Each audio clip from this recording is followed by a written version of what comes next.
தேவனுடைய ஆவியானவர் இன்று இரவு 12 மணிக்கு சரியாய் கர்த்தருடைய வார்த்தையை எனக்கு விடுவித்து உங்களோடு பகிர்ந்து கொள்ளும்படி கொடுத்தார். வாசிக்கலாம். ஏசாயா தீர்க்கதரிசி புஸ்தகம் 43ஆம் அதிகாரம் 4வது வார்த்தையை நம்ம எல்லாரும் இணைந்து இசைந்து ஜெபிக்கலாம். வாசிக்கலாம். 848வது பக்கம். ஏசாயா 43ஆம் அதிகாரம் 4வது வார்த்தை. நீ என் பார்வைக்கு அருமையானபடியினால் கனம் பெற்றாய், நானும் உன்னை சிநேகித்தேன், ஆதலால் உனக்கு பதிலாக மனுஷர்களையும் உன் ஜீவனுக்கு ஈடாக ஜனங்களையும் கொடுப்பேன். நல்ல கரங்களை தட்டி தேவாதி தேவனுக்கு, கர்த்தாதி கர்த்தருக்கு, ஒருவராய் பெரிய அதிசயம் செய்கிற அன்பு இரட்சகராம் இயேசு கிறிஸ்துக்கு உள்ளத்தின் ஆழத்துல நம் நன்றிகளை சொல்லுவோம். இந்த வார்த்தை ரொம்ப முக்கியமான வார்த்தை. நீ என் பார்வைக்கு. இந்த அற்புதர் இயேசு ஊழியம், இந்த அற்புதர் இயேசு ஊழியத்தில் இருக்கிற அத்தனை குடும்பங்களும் தேவனுடைய பார்வையிலே அருமையாய் இருக்கிறபடினா கர்த்தருடைய ஆவியானவர் சொல்ற வார்த்தை, நீங்கள் கனம் பெறுவீர்கள், கனம் பெற்றீர்கள், கனப்படுத்தப்படுவீர்கள். இந்த ஆண்டு ஒரு கனத்தின் ஆண்டாக, ஒரு மேன்மையின் ஆண்டாக, இதுவரை நீங்கள் பார்க்காத அந்த கனமும் உயர்வும் மேன்மையும் உங்களை தேடி வருகிற ஒரு ஆண்டாக தேவனுடைய ஆவியானவர் இந்த நாளிலே உங்களுக்கு கொடுத்திருக்கிறார். பாருங்க, அந்த வார்த்தையை நீங்க நல்லா கவனித்து உற்று பாருங்களே. நீ என் பார்வைக்கு அருமையானபடியினால். இந்த உலகத்துல மனிதனுடைய பார்வை வேறு, பரலோகத்தினுடைய பார்வை வேறு. பாருங்க, அவருடைய கண்கள் 7 விதமான கண்களாய் இருக்கிறது. மனுஷனுக்கு 2 கண்கள். இந்த 2 கண்களால் நம்ம உலகத்தை பார்க்கிறோம். அவருடைய கண்கள் 7 கண்களை உடையவர் என்று சொல்லி அக்கினிமயமான 7 கண்களை உடையவர். அப்ப தேவனுடைய 7 கண்களும் இந்த நாளிலே உங்களை பார்க்கிறது.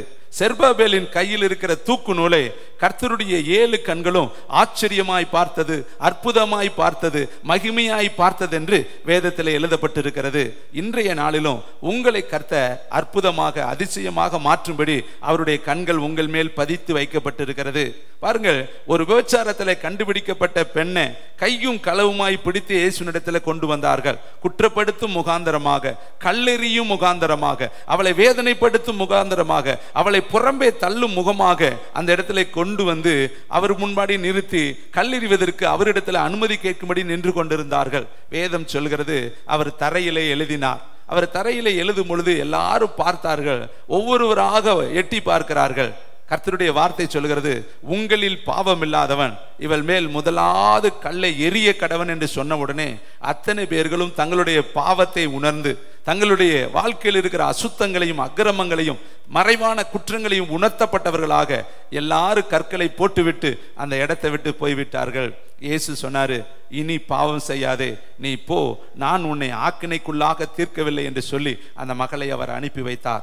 அருமையானவர்களே, அந்த இடத்துல இயேசு அங்க இருக்கிற எல்லாருடைய வாழ்க்கையை அவர் பார்த்தாரு. அவருடைய கண்கள் அங்க இருக்கிற அத்தனை பேரையும் பார்த்தது. அதனாலதான் உங்களில் பாவம் இல்லாதவன் இவள் மேல் முதலாவது கல் எரிய கடவன் என்று சொன்ன பொழுது அத்தனை பேர்களும் கற்களை கீழே போட்டுவிட்டு அவர்களுடைய பாவ உணர்வு அடைந்தவர்களாக, பாவத்தினால் இருதயம் குத்தப்பட்டவர்களாக அத்தனை பேர்களும் இந்த இடத்தை விட்டு புறப்பட்டு போனார்கள் என்று சொல்லி நாம் வேதத்திலே பார்க்கிறோம். இதை கேட்கிற தம்பி, தங்கச்சி, தாயே, தகப்பனே, நீ எந்த மனநிலைமையில் வந்திருந்தாலும் சரி, இன்றைக்கு கர்த்தருடைய 7 கண்களும் உங்களுடைய வாழ்க்கையை நீ பார்த்து கொண்டிருக்கிறது. அன்றைக்கு செருபாபேலை பார்த்தவர், அன்றைக்கு பாவியான ஸ்திரியை பார்த்தவர், இந்த காலை வேளையில உங்களையும் அந்த 7 கண்களும் பார்த்து உங்களுக்கு அற்புதம் செய்யும்படி, உங்களை மேன்மைப்படுத்தும்படி, உங்களை கனப்படுத்தும்படி அவர் இந்த நாளில் கடந்து வந்திருக்கிறார். பாருங்கள், ஈசாயின் வீட்டிற்கு சாமுவேல் என்ற தீர்க்கதரிசியை கர்த்தருடைய ஆவியானவர் பிதாவாகிய தேவன் அனுப்பி வைத்தார். எதற்காக? தான் முதல் பெயர்சேபா வரையும் ஒரு தீர்க்கதரிசி அவர் சாமுவேல் என்கிற தீர்க்கதரிசி. ஆனால் இஸ்ரவேலுக்கே ஒரு ராஜாவை தெரிந்து கொள்ளும்படி அந்த சாமுவேலை கர்த்தர் அனுப்புகிறார். ஈசாயி வீட்டுக்கு போ, அந்த ஈசாயி வீட்டில் நான் ஒரு மனிதனை தெரிந்தெடுத்திருக்கிறேன் என்று. அப்பொழுது சாமுவேல் அந்த வீட்டுக்குள்ள போய் ஈசாயின் வீட்டிலே அமர்கிறார். அங்க இருக்கிற 7 புத்திரர்களை பார்க்கிறார். ஒவ்வொருத்தரும் திடகாத்திரமாக நல்ல உருவ தோற்றம் உள்ளவர்களாக, இராணுவத்திலே பணியாற்றுகிறவர்களாக, படைத்தலைவர்களாக, பொறுப்புல இருக்கிற நல்ல கனத்துக்குரிய மக்களாக அங்க இருக்கிறாங்க. ஒவ்வொருவராய் சாமுவேல் பார்த்த உடனே அவருடைய உள்ளத்துக்குள்ள ஒரு உணர்வு வருகிறது. முதலாவது ஒரு மனிதனை பார்த்து இவனா இருக்குமோ என்று சொல்லி அவர் நினைத்தாரு. இப்படியே ஒவ்வொருத்தராய் பார்க்கும் பொழுது அந்த சாமுவேலுடைய கண்களில இவனா இருக்கும், இவனா இருக்கும், இவனா இருக்கும் என்று பார்த்தாரு. ஆனால் கர்த்தர் சொல்றாரு, சாமுவே, நீ மனுஷனுடைய முகத்தை பார்க்கிற, மனுஷனுடைய தோற்றத்தை பார்க்கிற, மனுஷனுடைய உருவத்தை நீ பார்க்கிற, மனுஷனுடைய அப்பியாசத்தை நீ பார்க்கிற, மனுஷனுடைய முகக்கலையை நீ பார்க்கிற, மனுஷனுடைய பதவியை நீ பார்க்கிற, உயரத்தை நீ பார்க்கிற. கர்த்தர் சொல்லுகிற வார்த்தை, மனுஷன் பார்க்கிறபடி நான் பாரேன், கர்த்தராகிய நானும் இருதயத்தை பார்க்கிற தேவனாய் இருக்கிறேன். கைகளை தட்டி கர்த்தருக்கு நன்றி சொல்லுங்க. இன்னைக்கு காலை வேளையில தேவன் இருதயத்தை பார்க்கிறவராக இந்த ஆலயத்துக்குள்ள வந்திருக்கிறாரு.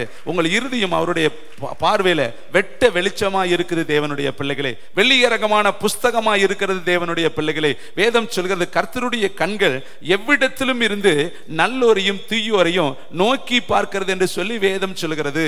மனுஷன்ல மறைவான ஒரு காரியமும் கர்த்தருக்கு கிடையாது. எல்லாம் அவருடைய பார்வையில வெள்ளியரங்கமா இருக்கிறது என்று வேதம் சொல்கிறது. அப்படி அந்த வார்த்தை எழுதப்பட்டு இருக்கிற வேளையில இன்னைக்கு இங்க வந்திருக்கிற உங்களுடைய வாழ்க்கை தேவனுக்கு முன்பாய் வெளியரங்கமான புஸ்தகமாய் இருக்கிறது. உங்களுடைய குடும்பங்கள் தேவனுக்கு முன்பாய் வெளியரங்கமாய் இருக்கிறது. உங்களுடைய தொழில்கள் தேவனுக்கு முன்பாய் வெளியரங்கமாய் இருக்கிறது. உங்களுடைய பிரயாசங்கள் தேவனுக்கு முன்பாய் வெளியரங்கமாய் இருக்கிறது. அதனாலதான் கர்த்தர் இந்த வார்த்தையை சொல்கிறாரு, நீ என் பார்வைக்கு அருமையானபடியினால். அப்ப தேவன் என்னை பார்க்கிறார், தேவன் உங்களை பார்க்கிறார், தேவன் நம்மை பார்க்கிறார், தேவன் அற்புதர் இயேசு ஊழியத்தை பார்க்கிறாரு. பார்த்து அவர் என்னத்தை கண்டுபிடித்தார்? இந்த வார்த்தையில என்னை ரொம்ப தொட்ட ஒரு வார்த்தை, இது பாஸ்ட் டென்ஸ்ல எழுதியிருக்கு, முடிஞ்சு போன சம்பவத்தை எழுதியிருக்கு. என்ன சொல்றாரு? நீ என் பார்வைக்கு அருமையான படியினால் கனம் பெற்றாய், நான் உன்னை கனப்படுத்திட்டேன். இனி வருகிற காலத்துல உனக்கு நான் 2 காரியத்தை நான் செய்ய போகிறேன். அதுக்கு அடுத்த வார்த்தையே அது எழுதப்பட்டிருக்கிறது. இது முடிந்த ஒரு சம்பவம். போன ஆண்டு எத்தனை ஜபங்கள், எத்தனை ஆராதனைகள், எத்தனை உபவாசங்கள், நம்ம எல்லாம் கண்ணீர் வடித்து தேவனிடத்துல நம்ம நடந்ததை அவர் பார்த்துதான் இந்த விலை மதிக்க முடியாத வார்த்தையை சரியாய் வருடம் தொடங்குகிற அந்த நொடியில தேவனுடைய ஆவியானவர் என்னை தட்டி எழுப்பி, நான் இந்த வார்த்தையின்படிதான் உங்களை இந்த வருஷம் ஆசீர்வதிக்க போகிறேன், இதுதான் இந்த நாளிலே உங்களுடைய ஊழியங்களில் நடைபெற போகிற காரியம். அப்ப இந்த ஊழியத்தை அவர் எப்படி பார்த்தாரு?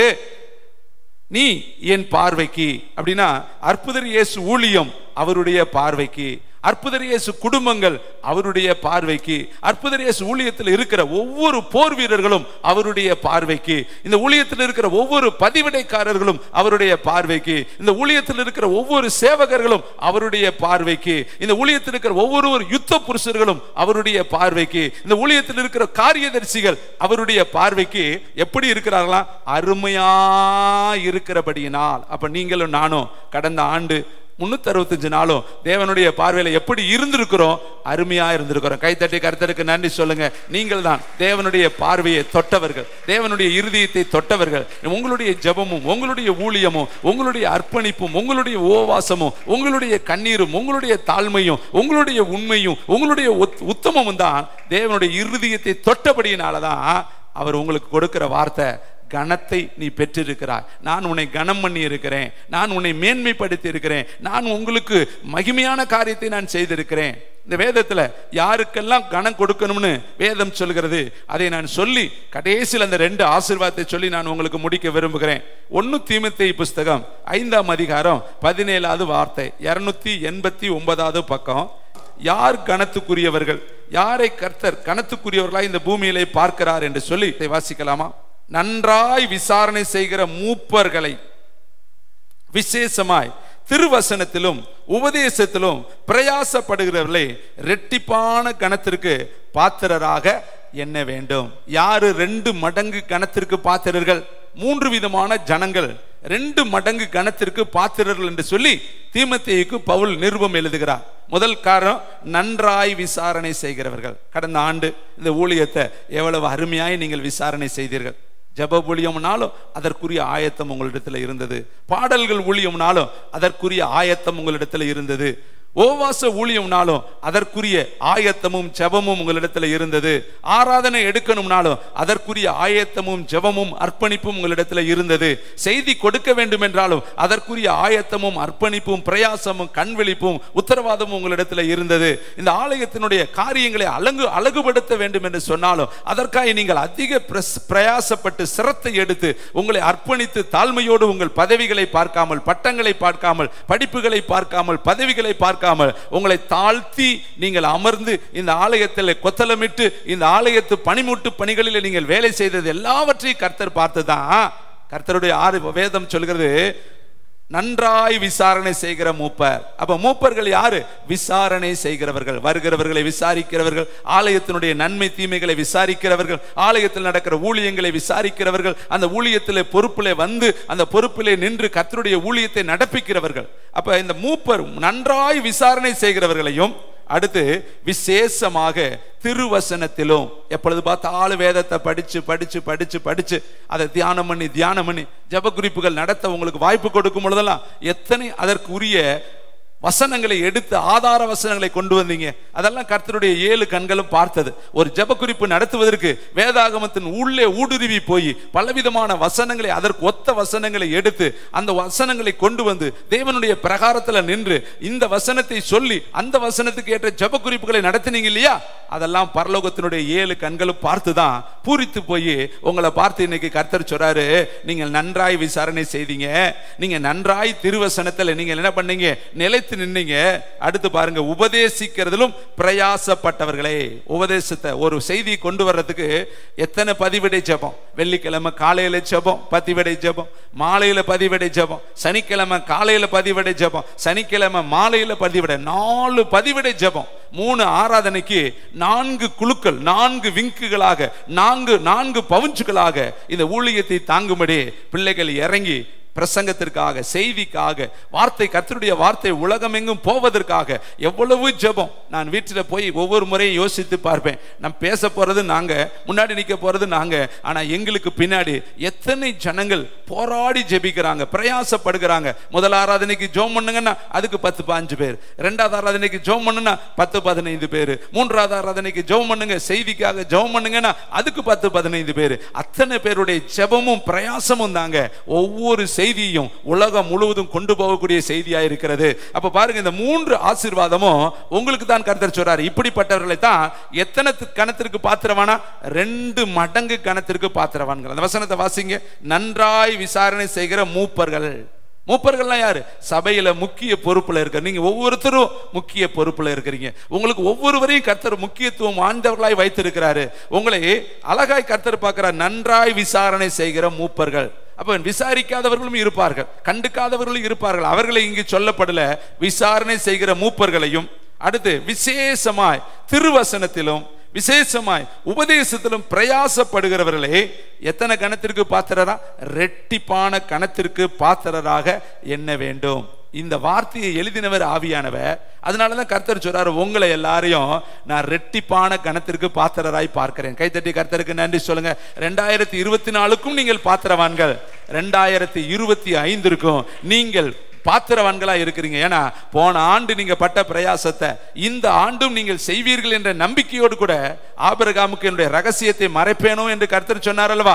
அந்த வார்த்தையின்படி இந்த ஆண்டு நீங்கள் கணத்துக்கு உரியவர்கள் என்று சொல்லி தேவனுடைய ஆவியானவர் இந்த கணத்தை உங்களுக்கு கொடுக்கிறாரு.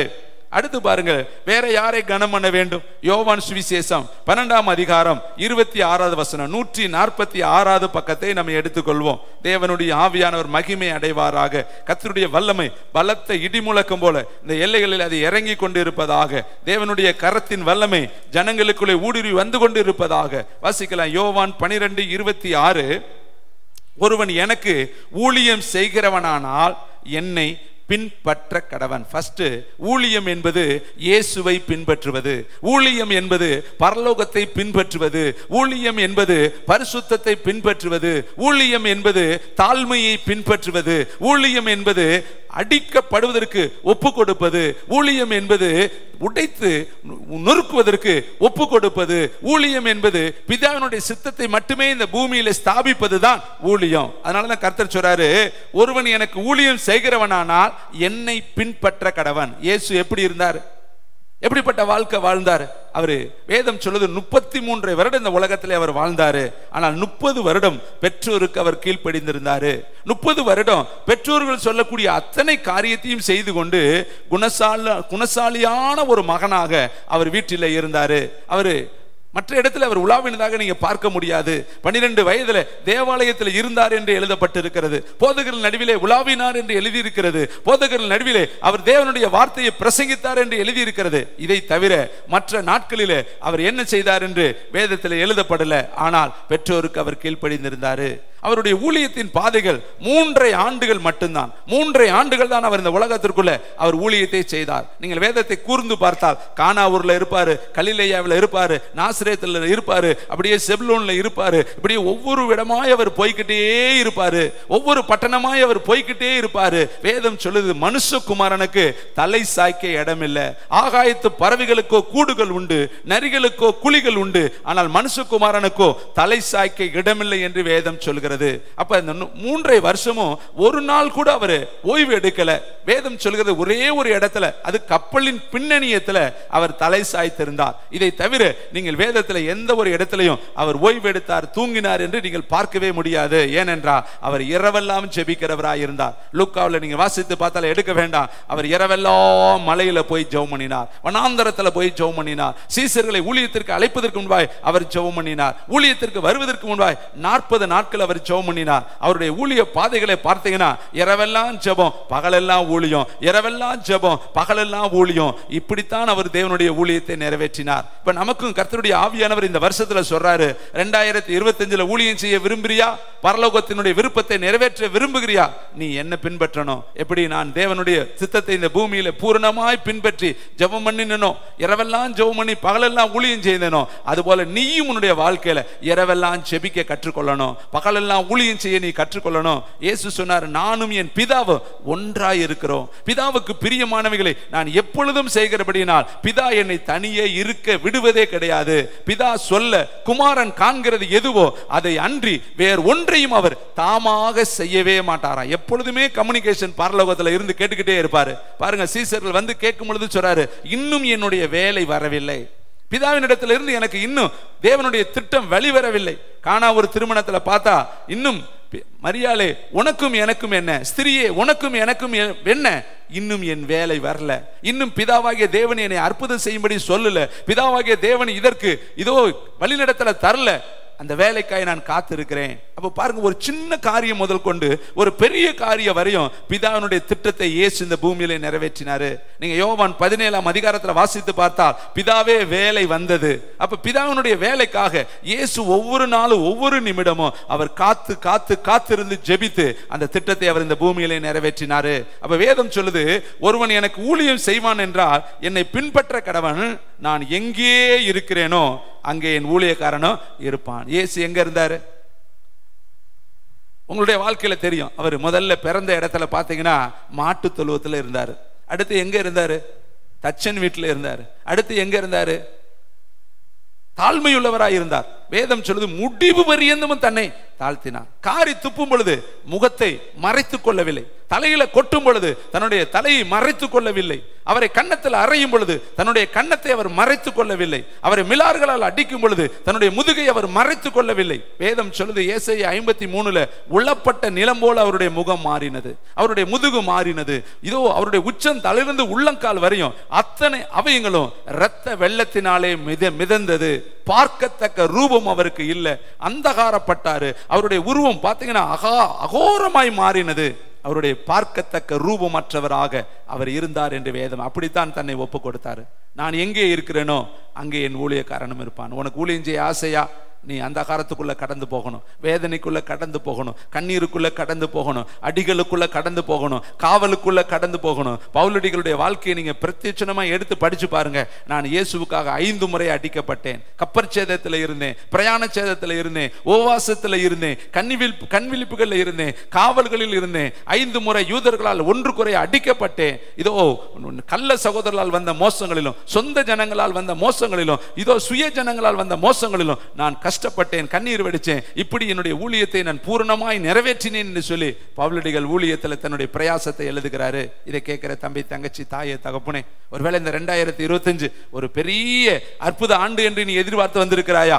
உனக்கு கர்த்தர் சொல்றாரு, உன்னை நான் கனப்படுத்த போகிறேன், உன்னை நான் மேன்மைப்படுத்த போகிறேன், உன்னுடைய வாழ்க்கையில் நான் வித்தியாசமான காரியத்தை நான் நடப்பிக்க போறேன். காரணம், கடந்த ஆண்டு நீ என் பார்வைக்கு ரொம்ப அருமையா இருந்த. ரொம்ப தொட்டுச்சு இந்த வார்த்தை. நம்மளை எப்படி அவர் உற்று பார்த்திருந்தார்னா இந்த வார்த்தை தருவார். நீ எனக்கு அருமையானவன், நீ எனக்கு இனிமையானவன், நீ எனக்கு மகிமையானவள், அதனால உன்னை நான் கனம் பண்ண போறேன். நீங்க பிரயாசப்பட்டீங்களே போன வருஷம் 21 நாள் உபவாசம், 15 நாள் உபவாசம், 7 நாள் உபவாசம், எத்தனை நாள் உபவாசம் சொன்னாலும் அந்த உபவாசத்துல உண்மையை உத்தமமா இந்த நுகத்தை சுமந்தீங்க இல்லையா? ஆசாரியன் பேழையை சுமந்தது போல ஆசாரியர்கள் எப்படி யோர்தான் நதியை அவர்கள் கடக்கிற வரையும் அந்த பேழையை தங்கள் தோல் மேல சுமந்தார்கள் அல்லவா?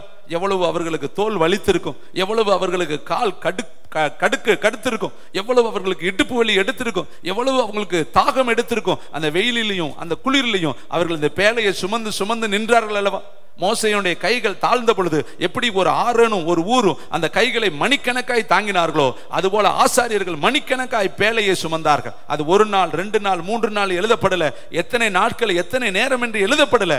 ஆனாலும் இஸ்ரவேல் மக்கள் அக்கறைப்படுகிற வரையும் அத்தனை 6 லட்சத்திற்கு அதிகமான ஜனங்கள், கிட்டத்தட்ட 20 லட்சத்திற்கு அதிகமானவர்கள், 6 லட்சம் புருஷர்கள் 6 லட்சம் ஸ்திரீகள், ஒவ்வொருத்தருக்கும் ஒரு குழந்தை என்றால் 6 லட்சம் குழந்தைகள், 2 குழந்தைனா 12 லட்சம் குழந்தைகள், கிட்டத்தட்ட கவுண்டிங் படி பார்த்தா 20 லட்சத்திற்கும் அதிகமான ஜனங்கள் யோர்தானை கடக்கிற வரையும் அந்த ஆசாரியர்கள் அந்த பேழையை தூக்கி பிடித்து கொண்டே இருந்தார்கள். அவர்களுக்கு அந்த தோளெல்லாம் வலித்து போயிருக்கும், கையெல்லாம் கடுத்து போயிருக்கும், இடுப்பெல்லாம் வெளி எடுத்திருக்கும். ஆனாலும் அவங்களுக்கு ஒரு எண்ணம், நாங்க சுமந்தா தாங்க அவங்க கடக்க முடியும், நாங்க சுமந்தா தாங்க யோர்தான் அந்த இடத்துல நிற்கும், பிரவாகித்து வெளியில் வேற இடத்துக்கு போகும். நாங்க ஒருவேளை எங்க சுயத்தை நினைத்து நாங்க வெளியேறிட்டா யோர்தான் திரும்பவும் வந்துருன்னு சொல்லி அவர்கள் அந்த பேழையை மணிக்கணக்காய் சுமந்தார்கள். அவர்கள் சுமக்கிற அந்த நேரத்தில் இஸ்ரவேலர்கள் பாளையம் பவுஞ்சாய் பாளையம் இறங்கி அவர்கள் அத்தனை கோத்திரமாய் வெளியேறிட்டாங்க.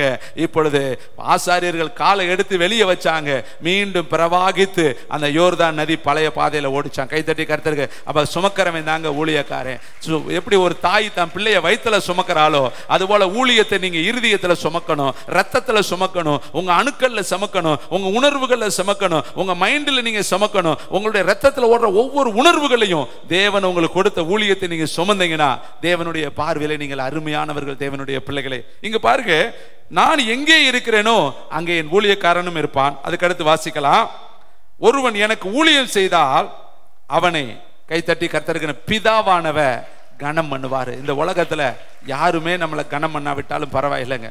முழு பரலோகத்தை படைச்ச தேவன், வானத்தையும் பூமியையும் படைச்ச தேவன், சர்வ உலகத்தை உருவாக்கின சிருஷ்டிகர்த்த உங்களையும் என்னையும் கனம் பண்ணுவார். கைத்தட்டி கர்த்தர். அப்ப யாருக்காக ஊழியம்? பிதாவாகிய தேவனுக்காக. யாருக்காக ஊழியம்? இயேசு கிறிஸ்துவுக்காக. யாருக்காக ஊழியம்? பரிசுத்த ஆவியானவருக்காக. யாருக்காக ஊழியம்? உங்களையும் என்னையும் ஜெனிப்பித்த தேவனுக்காக நம்ம ஊழியம் செய்யணும். மனுஷனுக்காக ஊழியம் செய்யணும். மனுஷனை நாம் திருப்திப்படுத்தினா நாம் தேவனுடைய ஊழியக்காரர்கள் அல்ல.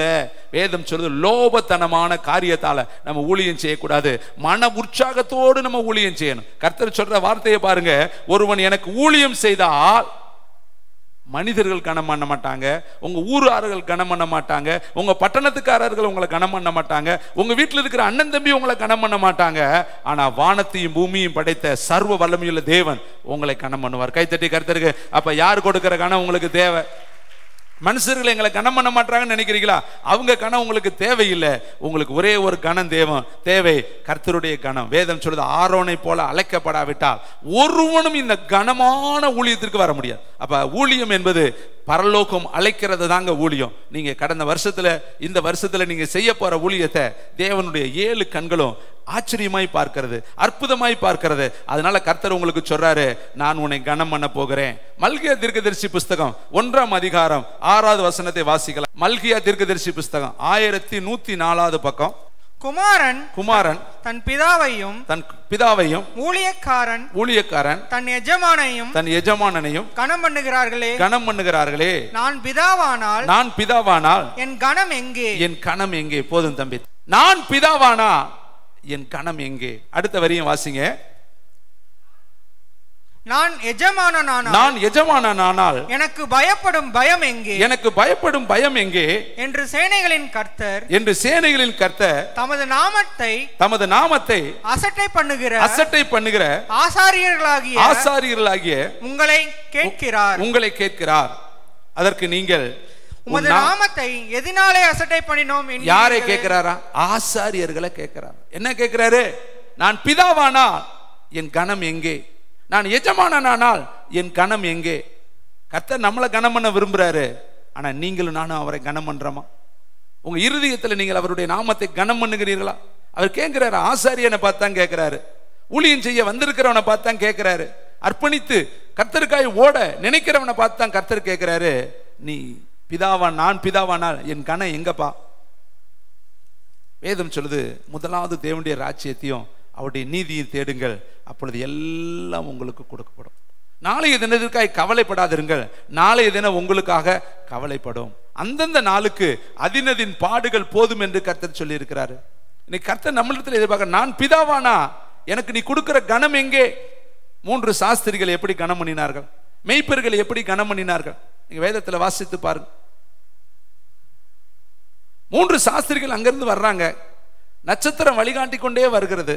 வந்தவர்கள் வெள்ளை போலங்களை, குங்குளியங்களை, விலை உயர்ந்த வாசனை திரவியங்களை கொண்டு வந்து பாலகனாக பிறந்திருக்கிற அந்த இயேசுவுக்கு முன்பாய் வைத்து, அந்த எல்லா விலைமதிக்க முடியாத அவர்களுடைய பரிசு பொருட்கள், சுகந்த வாசனை திரவியங்கள், உச்சிதங்கள், மேன்மையான பரிசுகளை கொண்டு வந்து இயேசுவுக்கு முன்பாய் வைத்து, அந்த மாட்டுக்கொட்டையில, அந்த அசுத்தம் நிறைந்த ஒரு இடத்துல அவர் வீற்றிருக்கிறாரு, பிறந்திருக்கிறாரு, பாலகனா இருக்கிறாரு. அந்த இடத்துல சங்கட்டம் இல்லாம, தாங்க மேதைகள் என்பதை மறந்து, சாஸ்திரிகள் என்பதை மறந்து, ஞானிகள் என்பதை மறந்து, உயர்ந்தவர்கள் என்பதை மறந்து, வேற தேசத்துக்காரர்கள் என்பதை மறந்து சாஷ்டாங்கமாய் விழுந்து அவரை கனம் பண்ணினார்கள். கைத்தட்டி கர்த்தருக்கு நன்றி சொல்லுங்க. இன்னைக்கு நீங்களும் நானும் தேவனை எப்படி கனம் பண்ணுகிறோம்? நான் எஜமானனானால் என் கனம் எங்கே? ஒரு எஜமானனுக்கு வேலைக்காரன் எடையை கட்டி கொண்டு வேலை செய்யணுமா? எஜமானன் சாப்பிட்டு புசித்து திருப்தி அடைகிற வரையும் வேலையாட்கள் வேலை செய்யணும். அப்ப உங்களுடைய ஊழியத்துல எஜமானன் திருப்தி அடைகிறாரா? நீங்க செய்யக்கூடிய ஊழியத்துல எஜமானனுடைய இருதயம் மகிழ்ச்சி அடைகிறதா? கர்த்தர் சொல்றாரு, ஒருத்தன் ஊழியம் செஞ்சுட்டு என்ன வார்த்தை சொல்லணுமா தெரியுமா? அப்பிரயோஜனமானவன், செய்ய வேண்டிய கடமையை மட்டும் நான் செய்திருக்கிறேன். நீங்க உயர்ந்திருக்கணும் அப்பா, நீங்க கனமா இருக்கணும் அப்பா, நீங்க தான் மேன்மை அடையணும் அப்பா, நீங்க தான் மகிமைக்கு பாத்திரர், வல்லமைக்கு பாத்திரர், பராக்கிரமத்திற்கு பாத்திரர், உச்சிதத்துக்கு பாத்திரர், நீங்க தான் சகல கணத்திற்கு பாத்திரர் என்று சொல்லி அவரையே நம்ம கனம் பண்ணி நம்மளை பத்தி என்ன சொல்லணுமா தெரியுமா? அப்பிரயோஜனமானவன், செய்ய வேண்டிய கடமையை மட்டுமே நான் செய்திருக்கிறேன். அப்ப ஒருத்தன் ஊழியம் செய்யும் பொழுது வீட்டில் போய் தனிமையாய் போய் ஒரு நிமிஷம் பரலோக தேவனுக்கு முன்னாடி சாஷ்டாங்கமாய் நம்மளை தாழ்த்தணும். எப்படி 2 பேர் தேவாலயத்துக்கு போனார்கள். ஒருத்தன் நான் வாரத்தில் 2 முறை வாசிக்கிறேன், தசம பாகம் எல்லாம் செலுத்துகிறேன் என்று தன்னைத்தானே உயர்த்தி ஜெபம் பண்ணினான். ஆனா இன்னொரு மனுஷன் ஆயக்காரன் தேவ சமூகத்துல வந்து தன்னை தர மட்டும் தாழ்த்தி சொல்றான், பாவியாகி என் மேல் கிருபையாயிரு என்று சொல்லி தன்னுடைய மார்பில் அவனை அடித்து கொண்டான் என்று வேதம் சொல்கிறது. அப்ப கர்த்தருடைய கண்கள் அதை பார்த்தது. கர்த்தர் சொன்னாரு, அவன் அல்ல இவனே நீதிமானாக்கப்பட்டவனாய் போனான். அப்ப நம்ம தேவ சமூகத்துல ஊழியத்துக்கு வரும் பொழுது, ஜெபத்திற்கு வரும் பொழுது, ஆராதிக்க வரும் பொழுது, ஒரு சின்ன ஊழியம் சகரியா போல சீட்டு வாங்கும் பொழுது, தூபம் காட்டுவதற்கு சீட்டை வாங்கினான். சகரியா தூபம் காட்டுவதற்கு சீட்டை வாங்கினான். ஆசாரிய ஊழியம், அவனுக்கு நேரம் கொடுக்கப்பட்டுச்சு. இந்த மணியிலிருந்து இந்த மணி வரையும் நீ தூபம் காட்டணும், நீ இந்த மணியிலிருந்து இந்த மணி வரையும் ஆராதனை செய்யணும். அப்பொழுது அவன் சீட்டை வாங்கிட்டு தேவ பீடத்துல போய், தேவ பிரகாரத்துல போய் அவ தூப பலி செலுத்துகிற வேளையில தேவ தூதனை சந்தித்தான். அந்த வார்த்தை புறப்பட்டு வருகிறது, பயப்படாதே சகரியா, உன் வேண்டுதல் கேட்கப்பட்டது. அப்ப அந்த சீட்டை வாங்கி அவன் பயபக்தியோடு தேவனுக்கு பலி செலுத்தும் பொழுது தேவனுடைய 7 கண்களும் அதை பார்த்து அவனிடத்துல பிரத்யட்சமாய் கர்த்தர் பேசுறாரு, உன் வேண்டுதல் கேட்கப்பட்டுச்சு, உனக்கு நல்ல ஒரு எதிர்காலத்தை கர்த்தர் வைத்திருக்கிறார், உன் வாழ்க்கையில் தான் யோவான் ஸ்நானகன் வெளிப்படுவான்னு அங்க தீர்க்க தரிசனமான வார்த்தைகளை கர்த்தர் கொடுத்தார். அப்ப ஊழியம் செய்யும் பொழுது மகிமையை அவருக்கு செலுத்தணும். அதனாலதான் கர்த்தர் சொல்றாரு, நான் பிதாவானால் என்னுடைய கனம் எங்கே, நான் எஜமானனானால் என்னுடைய கனம் எங்கே. அடுத்த வார்த்தை அவர் சொல்றாரு, என் நாமத்தை அசட்டை பண்ணுகிற ஆசாரியர்களாகிய உங்களை கேட்கிறார். அசட்டை பண்ணுகிறவர்கள். நீங்க பார்த்தீங்கன்னா ஊழியத்தை நம்ம சமயத்தில் அசட்டை பண்ணுகிறோம், பரலோகத்தை அநேக நேரத்தில் அசட்டை பண்ணுகிறோம். நீதிமொழிகளை வாசிக்கும் பொழுது அவர் எழுதுறாரு, நான் உங்களை நோக்கி கூப்பிட்டேன், நீங்களோ ஆகடியம் பண்ணினீங்க. நீங்க ஒரு நாளைக்கு என்னை கூப்பிடும் பொழுது நானும் ஆகடியம் பண்ணுவேன். நம்ம கர்த்தர் நம்மளை நோக்கி கூப்பிடுவார், ஜெபிக்க உணர்த்துவார், ஜெபிக்க தூண்டுவார், வேதத்தை எடுக்க தூண்டுவார், வேதத்தை எடுத்து தியானிக்க சொல்லி உங்களை புஷ் பண்ணுவார், உங்களுக்குள்ள இடைப்படுவார். ஆனா நம்ம என்ன பண்ணுவோம்? அந்த நேரத்தில் இடம் கொடுக்க மாட்டோம், மனதை கடினப்படுத்தி கொள்வோம், உணர்வுகளை கடினப்படுத்தி கொள்வோம். அப்ப கர்த்தர் வருத்தப்படுவார். வேதம் சொல்லுது, சாவி துவாரத்தின் வழியாக தன்னுடைய கைகளை விட்டார், விட்டு சொல்றாரு, உத்தமியே, புறாவே, என் மனவாட்டியே, எனக்கு பிரியமே, கதவை தர, என் தலை பனியினால் நனைகிறது, தூறலால் நனைகிறது, இரவில் உண்டாகும் தூறலால் மழையால் என்னுடைய தலை நனைகிறது. நான் உன்னிடத்துல தேடி வந்திருக்கிறேன், உன்னிடத்துல பேச வந்திருக்கிறேன், உன்னிடத்துல என் இருதயத்தை திறந்து கொடுக்க வந்திருக்கிறேன், உன்னுடைய கதவை திறன்னு சொல்றாரு. ஆனா அவ என்ன சொல்றா தெரியுமா? நான் வஸ்திரத்தை உடுத்தி களைச்சு போட்டுட்டேன், என் பிள்ளைகள் என்னோடு கூட படுத்திருக்கிறார்கள், என்னால இப்பொழுது எழுந்து வர முடியாது, என் வஸ்திரம் களைக்கப்பட்டு இருக்கிறது, நான் வேறே வஸ்திரம் தரித்திருக்கிறேன், என்னால் இப்ப எழுந்து வர முடியாது, என்னோடு கூட பிள்ளைகள் வேற படுத்திருக்கிறார்கள், நான் எழும்பினால் அவர்களும் எழுந்து விடுவார்கள். அதனால அவள் இருதயத்தை கடினப்படுத்தினாள். நாமும் கூட வேறு வஸ்திரத்தை தரிச்சிருக்கிறோம். துதியின் வஸ்திரத்தை விட்டுட்டு, ஆராதனை வஸ்திரத்தை விட்டுட்டு, ஊழியம் என்கிற வஸ்திரத்தை விட்டுட்டு, இன்னும் பரிசுத்தம் என்கிற வஸ்திரத்தை விட்டுட்டு, ஆயத்தம் என்கிற வஸ்திரத்தை விட்டுட்டு வேறே வஸ்திரத்தை தரித்து நம்ம வீட்டுக்குள்ள படுத்திருக்கிறோம். பொறுப்பற்றவர்களாக, உதாசீனப்படுத்தக்கூடியவர்களாக, தேவன் கொடுத்த கனமான ஊழியத்தை கனவீனமாய் நினைத்து கொண்டு நம்ம வீட்டில் படுத்திருக்கும் பொழுது தேவன் வெளியே நின்று கதவை தட்டி அங்கலாய்க்கிறார். கதவை தர, கதவை தர, கதவை தர. நான் நனைந்து கொண்டு இருக்கிறேன், நான் வேதனையோடு இருக்கிறேன். எப்படி பவுலை பார்த்து கர்த்தர் சொன்னார்? பவுல் நினைச்சான், பிதாவுக்கு ஊழியத்தை நம்ம செய்யறோம், மோசையினுடைய பிரமாணங்களை நம்ம நிறைவேற்றுக்கிறோம்னு கிறிஸ்தவர் எல்லாரும் அடித்து துன்பப்படுத்தினான். வேதம் சொல்லுது, சபைகளை சின்னாவெண்ணப்படுத்தினான். சபைகள் பெரிய துயரத்திற்குள்ளே கடந்து போனது. பவுல் சவுல் சபைகளை பால் படுத்தினான், சபைகளை பால் ஆக்கினான் என்று வேதம் சொல்லுது. அவன் நினைச்சுக்கிட்டு இருக்கான், நம்ம நல்ல ஒரு வேலையை செய்கிறோம், மோசையினுடைய பிரமாணங்களை நாம் நிறைவேற்றுகிறோம், தேவனுடைய திட்டத்தை நம்ம நிறைவேற்றுகிறோம்னு சொல்லி கிறிஸ்தவர்களை, சபைகளை, பரிசுத்தவான்களை, தெரிந்து கொள்ளப்பட்டவர்களை, முன்குறிக்கப்பட்டவர்களை அவன் வேதனைப்படுத்தி கொண்டிருக்கிறான். அப்ப கர்த்தர் அவனோடு பேசுறாரு, பவுலே, சவுலே, நீ துன்பப்படுத்துகிற இயேசு நானே. அப்ப சவுல் செய்தது அவன் நினைச்சுக்கிறான் நல்ல காரியம்னு, ஆனா அது எப்படிப்பட்ட காரியம்? தேவனை துக்கப்படுத்தக்கூடிய காரியம், தேவனை வேதனைப்படுத்தக்கூடிய காரியம். அவர் சொல்றார், முள்ளில் உதைக்கிறது உனக்கு கடினமா? நீ என்னை துன்பப்படுத்துகிற, நீ துன்பப்படுத்துகிற இயேசு நான் வந்திருக்கிறேன். இதை கேட்கிற தம்பி, தங்கச்சி, தாயே, தகப்பனே, நீங்க வீட்டுக்குள்ள படுத்திருந்தாலும் அவரை துன்பப்படுத்துறீங்க. அவர் வெளியில நனைஞ்சுக்கிட்டு இருக்கிறார்.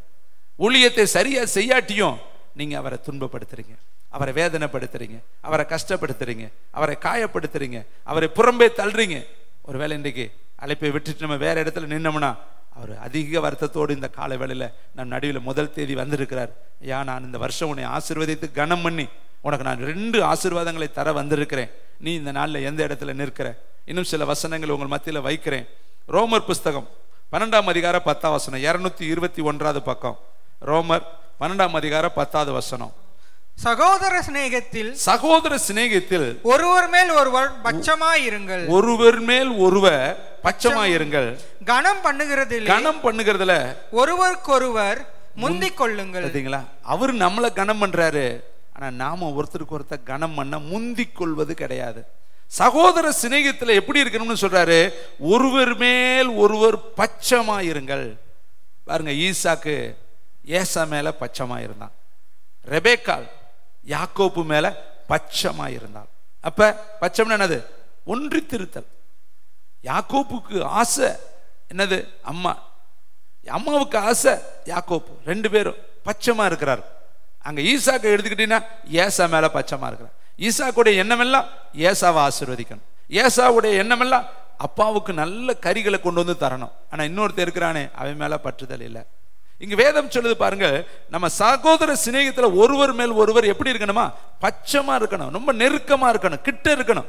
ஒருத்தரை பார்த்தோன்னே ஓடி போய் வந்தனம் சொல்லணும், ஓடி போய் அவர்களுக்கு வாழ்த்து சொல்லணும், ஓடி போய் அவர்களுக்கு கனம் பண்ணணும். எழுதியிருக்கு பாத்தீங்களா? இந்த 1ஆம் தேதி கர்த்தர் நம்மளோடு பேசுகிறாரு, அழகா வாசிக்கலாம். கனம் பண்ணுகிறதிலே ஒருவருக்கு ஒருவர் முந்தி சொல்லணும். நம்ம நினைக்கிற அவர் எனக்கு சொல்லட்டும், அவர் என்னை விட வயசு கம்மியானவர், அவர் என்னை விட அனுபவம் கம்மியானவர், அவர் என்னை விட வசனத்துல குறைவான ஞானம் உள்ளவர், நான் பெரிய ஒரு யோவாப்பு, நான் பெரிய ஒரு அப்னேயரு, நான் ஒரு பெரிய அமாஷா, நான் ஒரு பெரிய அகிப்தோப்பேலு, நான் ஒரு பெரிய தீர்க்கதரிசி, அதனால அவங்க எனக்கு வந்தனும் சொல்லணும். அப்படி நினைச்சீங்கன்னா பெருமையுள்ளவர்களுக்கு தேவன் எப்படி இருக்கிறாரா?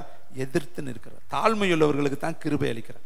ஒரு தேவனுடைய பிள்ளையை பார்த்தேன்னா நீ ஓடணுங்க, ஓடி போய் praise lord brother, praise lord sister, praise lord, எப்படி இருக்கிறீங்க, நல்லா இருக்கிறீங்களா, அப்படி சொல்லி அவங்கள வார்த்தையால கனம் பண்ணணும், இருதயத்தால கனம் பண்ணணும், உணர்வுகளால கனம் பண்ணணும். சவுல் ராஜாவாய் கர்த்தர் தெரிந்து கொண்ட பொழுது அந்த ஊர்க்காரங்க சொன்னார், இவனா நம்மை ரட்சிக்க போகிறான். கனவீனம் பண்ணினார். இவனா நம்மளை ஆள போறான், இவனா நம்மளை தெரிந்து கொள்ள போறான். தாவீது கோலியாத்து கிட்ட வரும் பொழுது கோலியாத்து தாவீதை அற்பமாய் நினைத்தான். ஒரு சின்ன பயல போய் அனுப்பியிருக்காங்களே, வாலிபன் என்னோட யுத்தம் பண்ண முடியுமா? நான் பெரிய போர் வீரன், நான் சேனை தளபதி, பெலிஸ்தியர்களே நான் தான் பிரபலமான ஒருத்தன், என் கையுடைய நீளம், என் காலுடைய நீளம், என் மார்புனுடைய நீளம், என் இருக்கிற பட்டயம், என் இருக்கிற கேடயம், என் இருக்கிற ஈட்டி. இவன் ஒரு சின்ன பயலை அனுப்பியிருக்காங்களே, அவர்கள் அவனை அற்பமாய் நினைத்தான், பரியாசமாய் நினைத்தான், அவனை ஒரு கனவீனமாய் நினைத்தான், மரியாதையற்றவனாய் நினைத்தான். ஆனா அந்த கனவீனமான நபருக்குள்ள இருந்து அந்த கனத்துக்குரிய கோலியாத்தை தேவனுடைய ஆவியானவர் ஒரே நிமிடத்துல வீழ்ச்சி அடைய பண்ணினாரு. அந்த இடத்துல தாவீது கொன்றது 10,000 என்று சொல்லி தேவன் அந்த இடத்துல அவனுடைய பெயரை கீர்த்தனம் பண்ணினார். கைகளை தட்டி கர்த்தருக்கு நன்றி சொல்லுவோமா? யோவான் சுவிசேஷம் 8ஆம் அதிகாரம் 49ஆம் வசனத்தை வாசிக்கலாம். அங்கு இயேசு கிறிஸ்து செய்யக்கூடிய ஒரு காரியத்தை வேதம் நமக்கு அழகாய் சொல்கிறது. அதற்கு இயேசு நான் பிசாசு பிடித்தவன் அல்ல, நான் என் பிதாவை கனம் பண்ணுகிறேன். நல்லா கவனிங்க, நான் பிசாசு பிடித்தவன் அல்ல, நான் பிதாவை கனம் பண்ணுகிறேன். அப்ப இயேசு இந்த உலகத்துல வாழ்ந்த ஒவ்வொரு நொடியும் அவரு தேவனை கனம் பண்ணுகிறவராய் இருந்தார். லாசரு வீட்டு முன்னாடி நின்று என்ன சொல்றாரு கல்லறை கிட்ட, பிதாவே நீர் எனக்கு செவி கொடுக்கிறபடினால் உமக்கு ஸ்தோத்திரம். பிதா கிட்ட ஒவ்வொரு நிமிடமும் அவர் ஸ்தோத்திரம் செலுத்துகிறவராய் இருந்தாரு. அழகா சொல்றாரு, நான் பிதாவை கனம் பண்ணுகிறேன். அப்ப நீங்க அவரை கனம் பண்ணுனா நிச்சயமா இந்த 2025ல உங்களை கர்த்தர் கொடுக்க போகிற உங்க வாழ்க்கையில வரப்போற கனம் அது வித்தியாசமான ஒரு கனமா இருக்கும், அது மேன்மையான ஒரு கனமா இருக்கும். கடந்த ஆண்டு நீங்க செஞ்ச ஊழியத்தை பார்த்து தான் உங்களை கனம் பண்ணுவேன்னு கர்த்தர் சொல்லி இருக்கிறார். இந்த ஆண்டும் அதனுடைய தொடர்ச்சி வரப்போகிறது. அந்த கனம் எப்படி இருக்கும்? அது வித்தியாசமா இருக்கும். அதற்குள்ளாய் நமக்கு ஒவ்வொரு நிமிஷமும் கடந்து போகலாம். வாசிக்கலாம். ரோமர் புஸ்தகம் 13ஆம் அதிகாரம் 7வது வசனம். ஆகையால் யாவருக்கும் செலுத்த வேண்டிய கடமைகளை செலுத்துங்கள். நல்லா கவனிங்க, இதெல்லாம் நம்ம இந்த வருஷத்துல தீர்மானிச்சிருங்க. யார் யாருக்கு என்னென்ன கடமை செய்யணுமோ அதை இன்றைக்கே ஒரு தீர்மானிச்சு யாவருக்கும் செலுத்த வேண்டிய கடமையை செலுத்துங்கள். எவனுக்கு வரியை செலுத்த வேண்டியோ அவனுக்கு வரியையும், எவனுக்கு தீர்வை செலுத்த வேண்டியதோ அவனுக்கு தீர்வையும் செலுத்துங்கள். எவனுக்கு பயப்பட வேண்டியதோ அவனுக்கு பயப்படுங்கள். எவனை கனம் பண்ண வேண்டியதோ அவனை கனம் பண்ணுங்கள். எத்தனை காரியம் இருக்கு பத்தியா? யாருக்கு பயப்படணுமோ அவனுக்கு பயப்படு. அப்பாவுக்கு பயப்படணுமா, அம்மாவுக்கு பயப்படணுமா, அதிகாரிக்கு பயப்படணுமா, அவங்களுக்கு பயந்து இந்த வருஷம் நட. அப்பதான் கர்த்தர் உன்னை கனப்படுத்த முடியும். யாருக்கு தீர்வு செலுத்தணும்? வரி யாருக்கு வீட்டு வரி செலுத்தணுமா, நிலத்து வரி செலுத்தணுமா, தண்ணி வரி செலுத்தணுமா, உங்களுடைய வருமான வரி செலுத்தணுமா? இது எல்லா தீர்வையும் நீ கரெக்டா செலுத்தணும். ராயனுக்குரியதை ராயனுக்கும், தேவனுக்குரியதை தேவனுக்கும் நீ செலுத்தணும். இன்னைக்கு ஜனங்களுடைய விருப்பம் என்ன தெரியுமா? வரி கட்ட மறுக்கிறாங்க. நிலத்து வரி கிடையாது, வீட்டு வரி கிடையாது, வருமான வரி கிடையாது. அப்புறம் எப்படி கர்த்தர் நம்மளை கனம் பண்ண முடியும்? பாருங்க, வேதத்துல பேதுருக்கிட்ட சொல்றாரு, முதல்ல போய் தூண்டில் போடு, அதுல ஒரு மீன் அகப்படும், அதனுடைய தொண்டையை திறந்து பாரு, அதுக்குள்ள வெள்ளி பணம் இருக்கும். அந்த வெள்ளி பணத்தை எடுத்து எனக்கும் உனக்கு வேண்டிய வரியை நீ செலுத்து. நம்ம இந்த பூமியில வாழ்றோம் இல்லையா? இந்த பூமியில அரசாங்கம் இருக்கு இல்லையா? அதிகாரிகள் இருக்கிறாங்க இல்லையா? ஆளுநர்கள் இருக்கிறாங்க இல்லையா? அவங்களுக்கு செலுத்த வேண்டிய நியாயமான வரியை நம்ம அவங்களுக்கு செலுத்தணும் இல்லையா?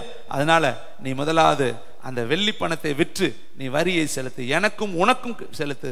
அப்ப இயேசு இந்த உலகத்துல எல்லா சட்டத்திட்டத்தின்படியும் அவரு பிரமாணங்களுக்கு உட்பட்டு யாருக்கு எதை செலுத்தணுமோ அதை செலுத்தி பெற்றோருக்கு கீழ்ப்படிந்திருந்தாரு, ஆசாரியர்களுக்கு கீழ்ப்படிந்திருந்தாரு, உடன் பிறந்தவர்களை அன்பாய் நடத்தினாரு, சீசர்களை அன்பாய் நடத்தினாரு, கன்னத்துல அடித்தவனையும் அன்பாய் பேசினாரு, காரி துப்புனவனையும் அன்பாய் பேசினாரு, தலையில கொட்டினவனையும் அன்பாய் பேசினாரு, வலது பக்கத்து கல்லன்னா இருக்கிறவன் இடத்துலையும் அன்பாய் பேசினாரு. ஒரு இடத்துல கூட அவரு வருத்தமாய் பேசினதை பார்க்க முடியாது. ஒரே ஒரு இடத்துல ஆலயத்தை தீட்டுப்படுத்தும் பொழுது அவர் சவுக்கை எடுத்தார். அந்த ஒரு இடத்துல தான் அவர் கோவப்பட்டார். இன்னைக்கு ஆலயம் எது தெரியுமா? நீங்களே அவருடைய ஆலயம். ஒருவன் தேவனுடைய ஆலயத்தை கெடுத்தால் அவனை தேவன் கெடுப்பார். தேவனுடைய ஆலயம் பரிசுத்தமானது, நீங்களே அந்த ஆலயம். நீங்க ஆலயத்தை ஏதாவது தீட்டுப்படுத்தி உங்க சரீரத்துக்குள்ள பாவ காரியங்களை, உங்க சரீரத்துக்குள்ள அசுத்த காரியங்களை, உங்க சரீரத்துக்குள்ள ஏதாவது காரியத்தை கொண்டு வந்தீங்கன்னா அப்ப தேவன் உங்க மேல கோவப்படுவார். அதனாலதான் தேவன் வாசமாயிருக்கிற இந்த சரீரத்தை தீட்டுப்படுத்தக்கூடாது. அசுத்தமான பழக்க வழக்கங்கள், ஒருவேளை இன்றைக்கு வந்திருக்கிற உங்களில் யாருக்காவது அந்த பழக்க வழக்கம் இருந்தா தயவு செய்து இந்த 2025 எல்லா கெட்ட பழக்கத்தையும் விட்டுருங்க. தவறான பழக்கங்கள் தேவனுக்கு உகந்தது அல்ல. தவறான பழக்கங்கள் பரலோகத்துக்கு நம்மை கூட்டிட்டு போகாது. ஒரு மனிதன் உலகம் முழுவதையும் ஆதாயப்படுத்தினாலும் தன் ஜீவனை நஷ்டப்படுத்தினால் அவனுக்கு லாபம் என்ன என்று கர்த்தர் எழுதி வைத்திருக்கிறார். நீங்க உலகம் முழுவதும் சொந்தமா இருந்தாலும் உங்க ஜீவன் போனால் அது பரிதாபத்துக்குரியது. அருமையானவர்களே, இந்த நாளில் ஒரு புதிய தீர்மானத்தை 2025 எடுங்க. நான் தேவனை கனம் பண்ணுவேன். யார் யாருக்கு என்னென்ன செலுத்தணுமோ செலுத்துங்க. 1 பேதுரு 2ஆம் அதிகாரம் 17 வசனம், 319வது பக்கம், புதிய ஏற்பாடு. தேங்க்யூ வண்டர்ஃபுல் தி ஹோலி ஸ்பிரிட். எல்லாரையும் கனம் பண்ணுங்கள். எல்லாரையும் கனம் பண்ணுங்கள். சகோதரரிடத்தில் அன்பு கூறுங்கள். சகோதரரிடத்தில் அன்பு கூறுங்கள். தேவனுக்கு பயந்திருங்கள். தேவனுக்கு பயந்திருங்கள். ராஜாவை கனம் பண்ணுங்கள். பாத்தீங்களா எவ்வளவு அழகா இருக்கு. இதெல்லாம் நம்ம மனதுல மறந்துடுறோங்க. நிறைய இடத்துல எல்லாரையும் கனம் பண்ண தவறி விடுகிறோம். அடுத்து சகோதரரிடத்துல அன்பு கூற தவறி விட்டுறோம். இன்னைக்கு எத்தனையோ குடும்பத்துல சொந்த சகோதரனோடு பேசாதவர்கள் இருக்கிறாங்க, சொந்த சகோதரியோடு பேசாதவர்கள் இருக்கிறாங்க. தான் வீட்டிலேயே சிநேகம் இல்லாமல் அன்பு இல்லாமல் இந்த நாட்களில் இருக்கிறார்கள். தேவன் அதை வருத்தத்தோடு பார்க்கிறார். உன்னை அன்பு கூறுவது போல நீ பிறனையும் அன்பு கூறு. இந்த முதல் நாள்ல ஒரு தீர்மானம் எடு. அன்பு சகலத்தையும் தாங்கும், சகலத்தையும் சகிக்கும். அன்பு இருமாறுப்பாய் இராது. அன்பு அயோக்கியமானதை செய்யாது. அன்பு தற்பொழிவை நாடாது. அன்பு சினமடையாது. அன்பு அநியாயத்தில் சந்தோஷப்படாமல் சத்தியத்தில் சந்தோஷப்படும். சகலத்தையும் தாங்கும், சகலத்தையும் சகிக்கும், சகலத்தையும் நம்பும் என்று வேதம் எழுதிருக்கு. அப்ப இதை கேட்கிற தம்பி, தங்கச்சி, தாயை, தகப்பனே, சகோதர சிநேகம் உங்களுக்குள்ளே நிலைத்திருக்க கடவுது. கடைசியில் அவர் எழுதும் பொழுது முடிக்கிறாரு. அந்த வசனம் 17 வசனத்தை வாசிக்கலாம் தம்பி. எல்லாரையும் கனம் பண்ணுங்கள். எல்லாரையும் கனம் பண்ணுங்கள். சகோதரரிடத்தில் அன்பு கூறுங்கள். அன்பு கூறுங்கள். தேவனுக்கு பயந்திருங்கள். ஆமென். ராஜாவை கனம் பண்ணுங்கள். யாரு ராஜா? இயேசு ராஜா. எவ்வளவு கனம் பண்ணணும்? தினந்தோறும் உங்களுக்கு 2 மணி நேரம், கிட்டத்தட்ட 2.5 மணி நேரம் நீங்க அவருக்கு கொடுத்தாகும். 24 மணி நேரத்துல 2.25 மணி நேரத்துக்கு மேல நீங்க தேவனுக்கு கட்டாயம் செலுத்த வேண்டிய நிர்பந்தம் இருக்கிறது. ஆனா நம்ம அவ்வளவு நேரம் தேவனை கனம் பண்ணுகிறோமா? அவ்வளவு நேரம் தேவனுடைய சமூகத்தில் நம்ம காத்திருக்கிறோமா? ஒருவேளை கடந்த ஆண்டு அப்படி இல்லாமல் இருக்கலாம். இந்த ஆண்டு ஒரு தீர்மானம் எடுங்க. ஆண்டவரே, நாங்க இந்த வருஷத்துல தினந்தோறும் மணிக்கணக்காய் நாங்கள் உங்களுடைய பாதத்தில் அமர்ந்திருப்போம். 2 மணி நேரம் குறைந்தது நாங்கள் தேவ சமூகத்தில் இருப்போம், அல்லது 2.5 மணி நேரம் தேவ சமூகத்தில் இருப்போம். இந்த ஆண்டு வேதத்தை முழுமையாய் நாங்கள் வாசிப்போம். இந்த ஆண்டு ஆலயத்தில் நடைபெறுகிற அத்தனை காரியத்திலையும் நாங்கள் முழு இருதயத்தோடு பங்கெடுப்போம். ஊழியத்தில் கொடுக்கப்படுகிற ஊழியத்தில் முழு பலத்தோடு நாங்கள் செயல்படுவோம். தேவனுடைய ராஜ்யம் கட்டப்படுவதற்கு நாங்கள் ஒவ்வொருவரும் உட்கையாக, உடன் பங்காளிகளாக, உடன் சேவகர்களாக, உடன் ஆயுததாரிகளாக இருப்போம். தேவனுடைய ஊழியத்திற்காக எங்கள் பிரயாசத்தையும் தாரை வார்த்து கொடுப்போம் என்று நீங்கள் ஒப்பு கொடுக்கும் பொழுது நீங்க ராஜாவை கனம் பண்ணுகிறீங்க என்ற அர்த்தம்.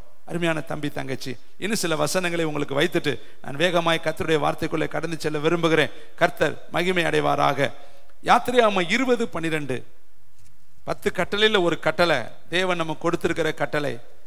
95வது பக்கம், யாத்திரையாகமம் 20:12. உன் தேவனாகிய கர்த்தர், உன் தேவனாகிய கர்த்தர் உனக்கு கொடுக்கிற தேசத்திலே, உனக்கு கொடுக்கிற தேசத்திலே உன் நாட்கள் நீடித்திருப்பதற்கு, உன் நாட்கள் நீடித்திருப்பதற்கு உன் தகப்பனையும் உன் தாயையும் கனம் பண்ணுவாயாக. கைகளை தட்டி தேவனுக்கு ஒரு நன்றி சொல்லுவோமா? உன் நாட்கள் நீடித்து இருப்பதற்கு. அப்ப நீடித்து இருக்கிறதும் குறைச்சுக்கிறதும் நம்ம கையில தாங்க. உன் ஆயுசு நாட்கள் பூரணப்படணுமா?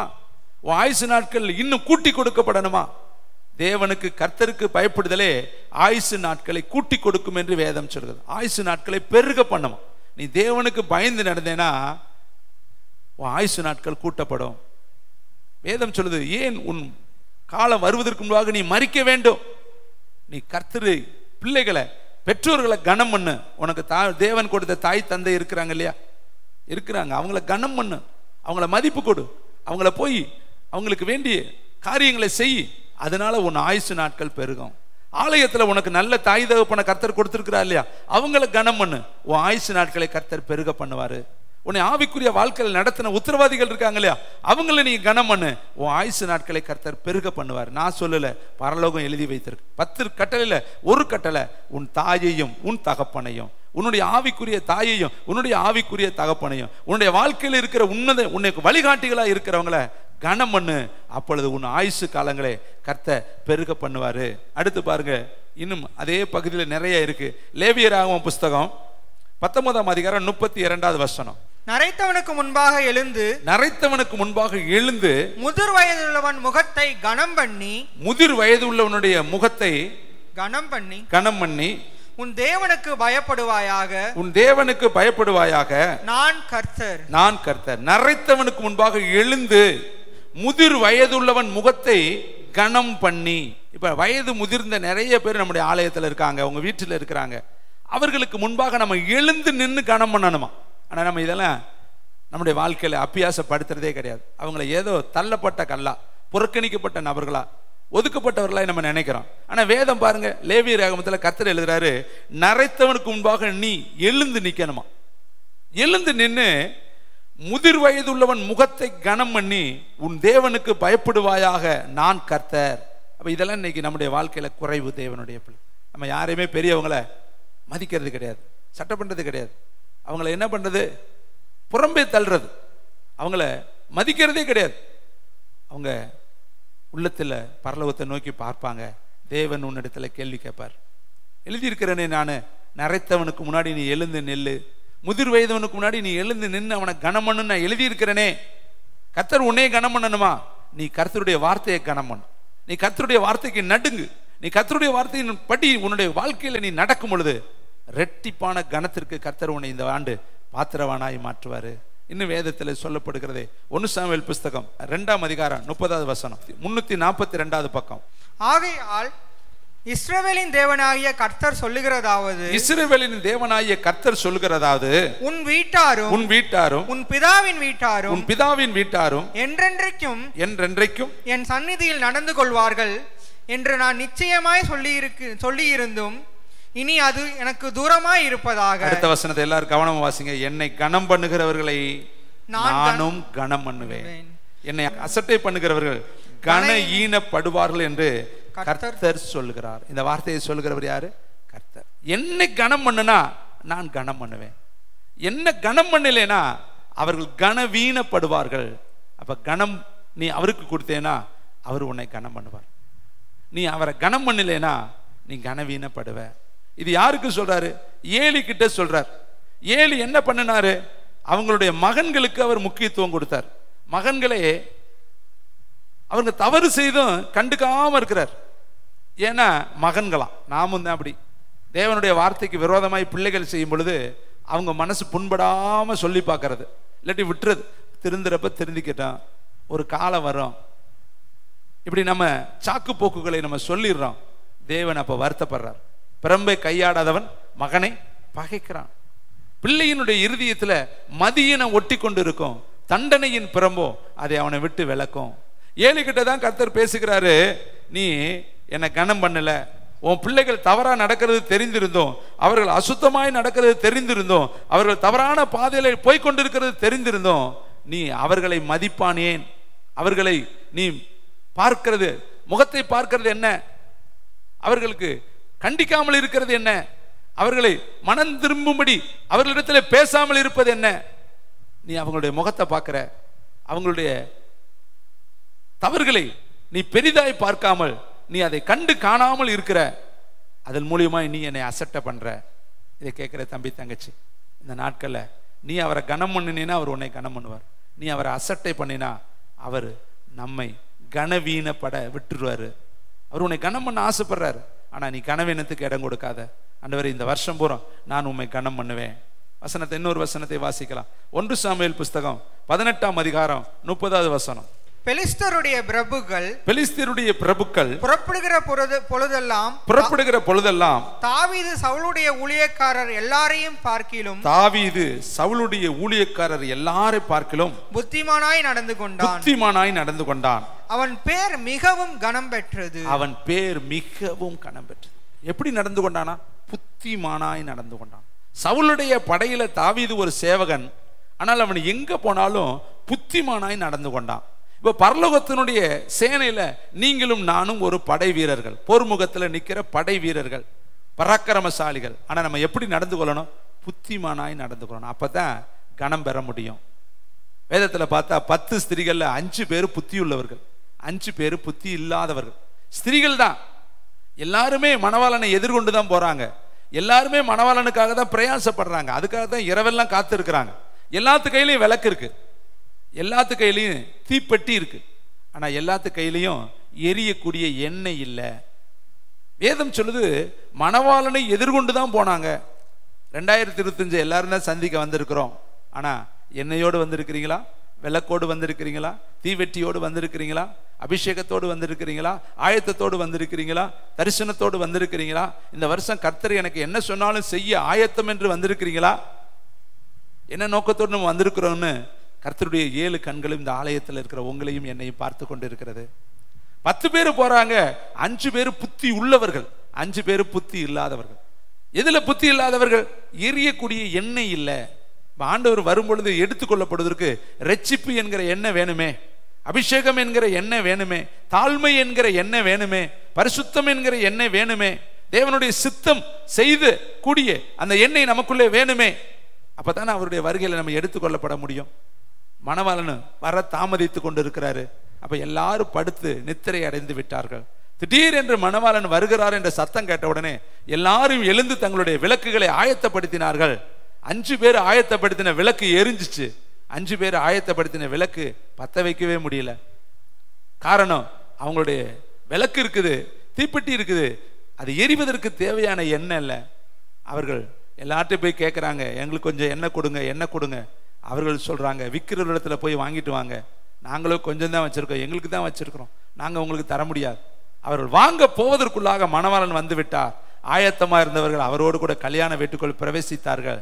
தாமதமாய் வந்தவர்கள் கதவை தட்டி, ஆண்டவரே எங்களுக்கு தரங்க தரங்க. நாங்கள் கர்த்தர் சொல்றாரு, அக்கிரம செய்கைக்காரரே என்னை விட்டு அகன்று போங்கள் என்று.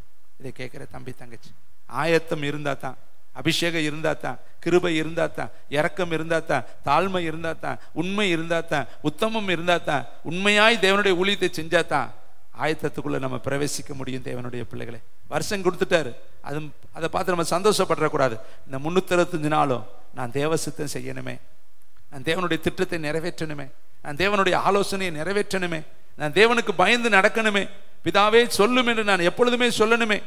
சாமுவேல் சொன்னார் அல்லவா, கர்த்தாவே சொல்லும் நான் கேட்கிறேன், கர்த்தாவே சொல்லும் நான் கேட்கிறேன்.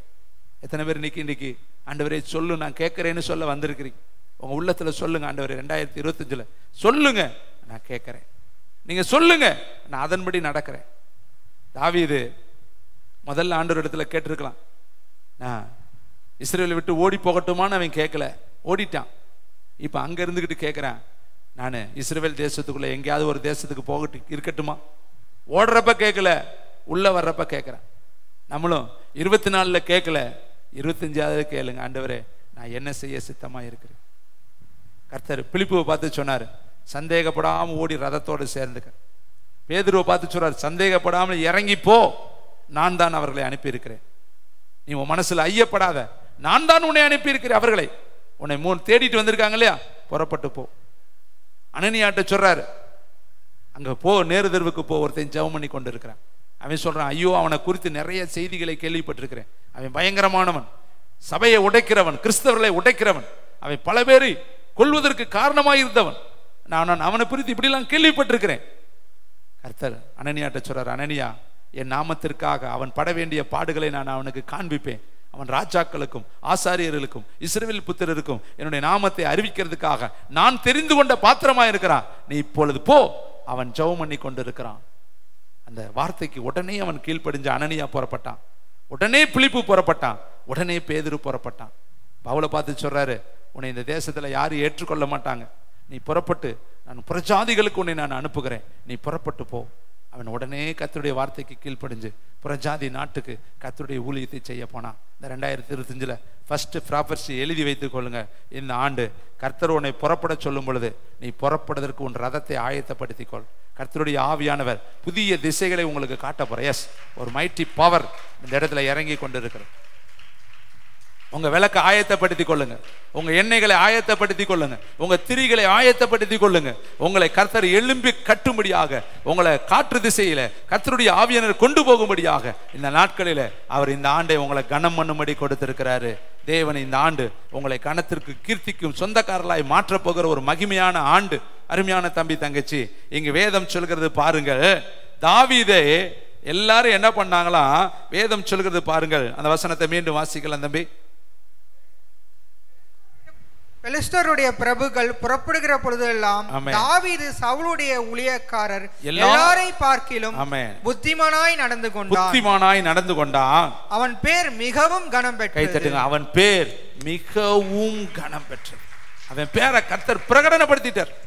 அதுவரையும் அவன் இடையன், அதுவரையும் அவன் ஆடு மேய்க்கிறவன், அதுவரையும் அவன் தள்ளப்பட்டவன், 8வது புத்திரன் தள்ளப்பட்டவன், மறக்கப்பட்டவன், ஒதுக்கப்பட்டவன், நிராகரிக்கப்பட்டவன், வீட்டில் நடக்கிற விருந்துக்கு கூட அவன் அழைக்கப்படாதவன். அவங்க வீட்டில் விருந்து நடக்குது, பழி விருந்து, அந்த வீட்டுக்கு அவங்க அப்பா அவனை கூப்பிடவே கிடையாது. அப்போ எவ்வளவு வருத்தம் அவனுக்கு இருந்திருக்கும். அவன் மனசுல அவ்வளோ அங்கலாய்த்து இருப்பான். எங்க அப்பா தாங்க சொந்த அப்பா, என் அப்பா வீட்டில் நடக்கிற விருந்துக்கு உபசரிப்புக்கு ஒரு சாமுவேல் தீர்க்கதரிசி வர்றாரு. உலகத்தை கலக்கக்கூடிய ஒரு தான் முதல் பெயர்சபா வரை ஒரு தீர்க்கதரிசி எங்க வீட்டுக்கு வர்றாரு. எங்க அன்னைங்க எல்லாம் உட்கார்ந்து இருக்கிறாங்க. ஆனா எங்க அப்பா என்னை கூப்பிடலையே, எங்க அப்பா என்னை நிராகரிச்சுட்டாரே, என்னை புறக்கணிச்சுட்டாரே, தள்ளிட்டாரே. ஒருவேளை இன்றைக்கு நீங்க உறவுகளால் தள்ளப்பட்டிருக்கிறீங்களா, மனைவியால் தள்ளப்பட்டிருக்கிறீங்களா, கணவனால் தள்ளப்பட்டிருக்கிறீங்களா, உங்கள் சொந்த தேசத்தால் தள்ளப்பட்டிருக்கிறீங்களா, பொருளாதாரத்தில் தள்ளப்பட்டிருக்கிறீங்களா, படிப்பில் தள்ளப்பட்டிருக்கிறீங்களா, வீடு இல்லாத நிலையில தள்ளப்பட்டிருக்கிறீங்களா, சொந்த உறவுகளே உங்களை புறம்பே தள்ளி வச்சிருக்கிறாங்களா, உங்களை அற்பமா எண்ணுறாங்களா? சகோதரர்கள் சொன்னாங்க அவனை பார்த்து, ஓ அகம்பாவம் எனக்கு தெரியும், எதுக்குடா இங்க வந்த யுத்த களத்திற்கு, நீ திமிரு பிடிச்ச பையன், அகம்பாவம் உள்ளவன், நீ ஒரு மனுஷனே கிடையாது, நீ எல்லாம் யுத்தத்திற்கு வரலாமா? யுத்தங்கிறது அது பட்டயம் இருக்கிற ஒரு இடம், ஈட்டி இருக்கிற ஒரு இடம், கேடயம் இருக்கிற இடம், இங்க யுத்த சத்தம் கேட்கும், நீ ஆடு மேய்க்கிறவனுக்கு உனக்கு என்னடா இங்க வேலைன்னு சொல்லி அவனை மனதை உடைக்கும்படி சொல்றாங்க. ஓ அகம்பாவம் எனக்கு தெரியும். உங்களையும் அப்படி அகம்பாவமாய் பார்க்கறாங்களா, உங்களை புறக்கணிக்கிறாங்களா? ஆனா நீ புத்திமானாய் நடந்தேனா கர்த்தர் இந்த ஆண்டு உன்னை கனத்திற்குரியவனாய் கர்த்தர் மாற்றுவார். கைகளை தட்டி கர்த்தருக்கு நன்றி சொல்லுவோம். 1 நாளாகமம் புஸ்தகம் 4ஆம் அதிகாரம் 9ஆம் வசனம், 509வது பக்கம். இங்கு ஒரு மனிதன் கனம் பெற்றவனாய் வாழ்ந்தான். 509வது பக்கம். Thank you Lord Jesus. யாபேஸ் தன் சகோதரை பார்க்கிலும் கனம் பெற்றவனாய் இருந்தான். அவன் தாய் நான் துக்கத்தோட அவனை பெற்றேன் என்று சொல்லி அவனுக்கு யாபேஸ் என்று பெயரிட்டாள். அடுத்த வசனம் வாசி. யாபேஸ் இஸ்ரவேலின் தேவனை நோக்கி, தேவரீர் என்னை ஆசீர்வதித்து என் எல்லையை பெரிதாக்கி உமது கரம் என்னோடு இருந்து தீங்கு என்னை துக்கப்படுத்தாதபடிக்கு அதற்கு என்னை விலக்கி காத்தருளும் என்று வேண்டிக் கொண்டான். அவன் வேண்டிக் கொண்டதை தேவன் அருளினார். நல்ல கரங்களை தட்டி தேவனுக்கு ஒரு நன்றி. யாபேஸ் தன் சகோதரர்களை பார்க்கிலும் ப்ராப்பர்ட்டிக்கு எழுதி வைத்து, இந்த வருஷம் எல்லா சபைகளை பார்க்கலாம், எல்லா ஊழியங்களை பார்க்கலாம், இந்த பட்டணத்தில் இருக்கிற எல்லாரை பார்க்கலாம், ஒன்ன கர்த்தர் உன் கூட வேலை பார்க்கிற எல்லாரை பார்க்கலாம், உன்கிட்ட இருக்கிற பக்கத்துல தெருக்கல்ல இருக்கிற எல்லாரை பார்க்கலாம். உன்னை கனம் பெற்றவனாய் கர்த்தர் மாற்ற போகிறாரு. ஏன்னா உன்னை கீர்த்தியும் புகழ்ச்சியுமாய் வைப்பது தேவனுடைய அநாதி தீர்மானம். நீ விசேஷித்தமானவன் இந்த ஆண்டு. இதோ வேதம் சொல்கிறது, இஸ்ரவேலே உனக்கு ஒப்பானவன் யார்? மகிமை பொருந்தின பட்டயமும் கேடயமும் கர்த்தரே உனக்கு அவர் அப்படி இருக்கிறார். நீ விசேஷித்தமான ஒரு மகிமைக்கு சொந்தக்காரனாய் காரியாய் இந்த நாள்ல கர்த்தர் கொண்டு வந்திருக்கிறார். யாபேசு தன் சகோதரரை பார்க்கிலும் கனம் பெற்றவனாய் இருந்தான். அவன் என்ன ஜெபம் பண்ணாலும் கர்த்தர் கேட்டார். அவன் வேண்டிக் கொண்டதெல்லாம் கர்த்தர் உடனே உடனே உடனே உடனே அப்பொழுது ஜெபம் பண்ற உடனே பதில். பாருங்களே 10ஆம் வசனம். இஸ்ரவேலின் தேவனை நோக்கி, தேவரீர் என்னை ஆசீர்வதித்து என் எல்லையை பெரிதாக்கி உமது கரம் என்னோடு இருந்து தீங்கு என்னை துக்கப்படுத்தாதபடிக்கு அதற்கு விலக்கி காத்தருளும் என்று வேண்டிக் கொண்டான். அவன் வேண்டிக் கொண்டதை கை தட்டுங்க, தேவன் அருளினார். ஒரு ப்ராபர்சி சொல்லவா? இன்னைக்கு நீ என்ன வேண்டிக் கொள்றையோ அதை கர்த்தர் இங்கேயே அருளுவார். எசேக்கியா ஜெபம் பண்ணுனா சுவர் புறம் திரும்பினா அவன் முற்றத்தவே தாண்டல, அவன் அங்கதான் இருக்கிறான். என்ன ராஜா அந்த அரண்மனை அவன் தாண்டி போகல, இவன் சுவர் புறம் திரும்பிக்கிட்டான். இவன் பரலோகத்தை பார்க்கிறான், பரலோகம் ஏசையா தீர்க்கதரிசியை பார்க்குது. நீ திரும்பி ஏசையா எசேக்கியாட்ட போ, அவன் விண்ணப்பத்தை நான் கேட்டுட்டேன், அவன் கண்ணீரை நான் கண்டுட்டேன், அவனுக்கு 15 ஆண்டுகளை நான் கூட்டி கொடுத்துட்டேன். என் தாசனாகி எசேக்கியாட்ட போய் சொல்லு, அவன் கண்ணீரை நான் கண்டேன், அவன் விண்ணப்பத்தை கேட்டேன். விண்ணப்பம் கேட்கறதுக்கு கண் இமைக்கிற நேரம் போதும். கைத்தட்டி கர்த்தருக்கு நன்றி சொல். உன் ஜெபத்திற்கு பதில் கொடுக்க என் தேவனுக்கு கண் இமைக்கிற நேரம் போதும். அவர் காலத்திற்காக, சமயத்திற்காக, சந்தர்ப்பத்திற்காக, ஏற்ற தருணத்திற்காக காத்திருக்கிறாரே ஒழிய உன்னை வேதனைப்படுத்த அவர் காத்திருக்கல. உன்னை சந்தோஷப்படுத்துவதற்கு கர்த்தர் ஒரு நேரம் வைத்திருக்கிறாரு. அந்த நேரத்தில் அவர் இறங்கி வருவாரு. எலியாவிற்கு அந்தி பலி செலுத்தும் நேரத்தில் சரியாய் அவர் இறங்கினாரு. பலிபீடத்தில் தேவனுடைய அக்கினி இறங்கினது. அந்த இடத்துல இருக்கிற எல்லாரும் சொன்ன ஒரே ஒரு பதில், கர்த்தரே தேவன், கர்த்தரே தேவன், கர்த்தரே தேவன் என்று முழு இஸ்ரவேல் சொல்லும்படியாக தேவனுடைய அக்கினி எல்லா ஜனங்களும் பார்க்க பிரத்யட்சமாய் இறங்கினது. அந்த வேலைக்காகத்தான் கர்த்தர் உனக்கு தாமதப்பட்டுக்கிட்டு இருக்கிறாரு. நிச்சயமா எல்லா ஜனங்களும் பார்க்க கர்த்தர் உனக்கு பதில் கொடுக்கிற நாட்கள் சமீபம். சமீபம். நிச்சயமாய் ஜனங்கள் சொல்லுவாங்க, இவர்கள் ஆராதிக்கிற தேவனே தேவன், இவர்கள் வழிபடுகிற கர்த்தரே கர்த்தர், இவர்கள் தொழுது கொள்கிற தேவனே சர்வ சிருஷ்டிக்கும் எஜமானன் என்பதை உன்மூலியமாய் கர்த்தர் மகிமை அடையும்படியாக இந்த உலகத்திலே அவர் உனக்காக அந்த நேரத்திற்காக அவர் தாமதித்துக் கொண்டிருக்கிறாரு. யாபேசு கணம் பெற்றவன். ஆனா அவங்க தாய் சொல்றாங்க, துக்கத்தோடு அவனை பெத்தேன். அவங்க துக்கத்துல பெத்தாங்களா, ஆனா பரலோகம் சொல்லுது அவன் கணத்துக்குரியவன். கை தட்டுங்க. நீங்க என்ன நிலைமையில உட்கார்ந்து இருந்தாலும் சரி, உங்க வீட்டில் உன்னை ஆகாதவனு சொல்லியிருக்கலாம், தள்ளப்பட்டவனு சொல்லியிருக்கலாம், சம்பாதிக்காதவனு சொல்லியிருக்கலாம், விளங்காதவனு சொல்லியிருக்கலாம், இல்லை குழந்தை இல்லைன்னு சொல்லியிருக்கலாம், நீ ஒன்றுக்கு கூட பிரயோஜனம் இல்லைன்னு அழகு இல்லைன்னு சொல்லியிருக்கலாம், எப்படி வேணாலும் உன்னை நெருக்கடிப்படி சொல்லியிருக்கலாம். ஆனால் கவலைப்படாத, உன்னை ரூபதியா கர்த்தர் பார்க்கிறாரு, அழகானவளா கர்த்தர் பார்க்கிறாரு, உத்தமியா கர்த்தர் பார்க்கிறாரு, என் புறாவே என்று கர்த்தர் பார்க்கிறாரு, என் கண்ணுக்கு பிரியமானவளே என்று கர்த்தர் பார்க்கிறாரு. உன்னை விசேஷித்தமாய் அவருடைய மார்போடு அணைத்துக் கொள்ள அவர் விரும்புகிறாரு.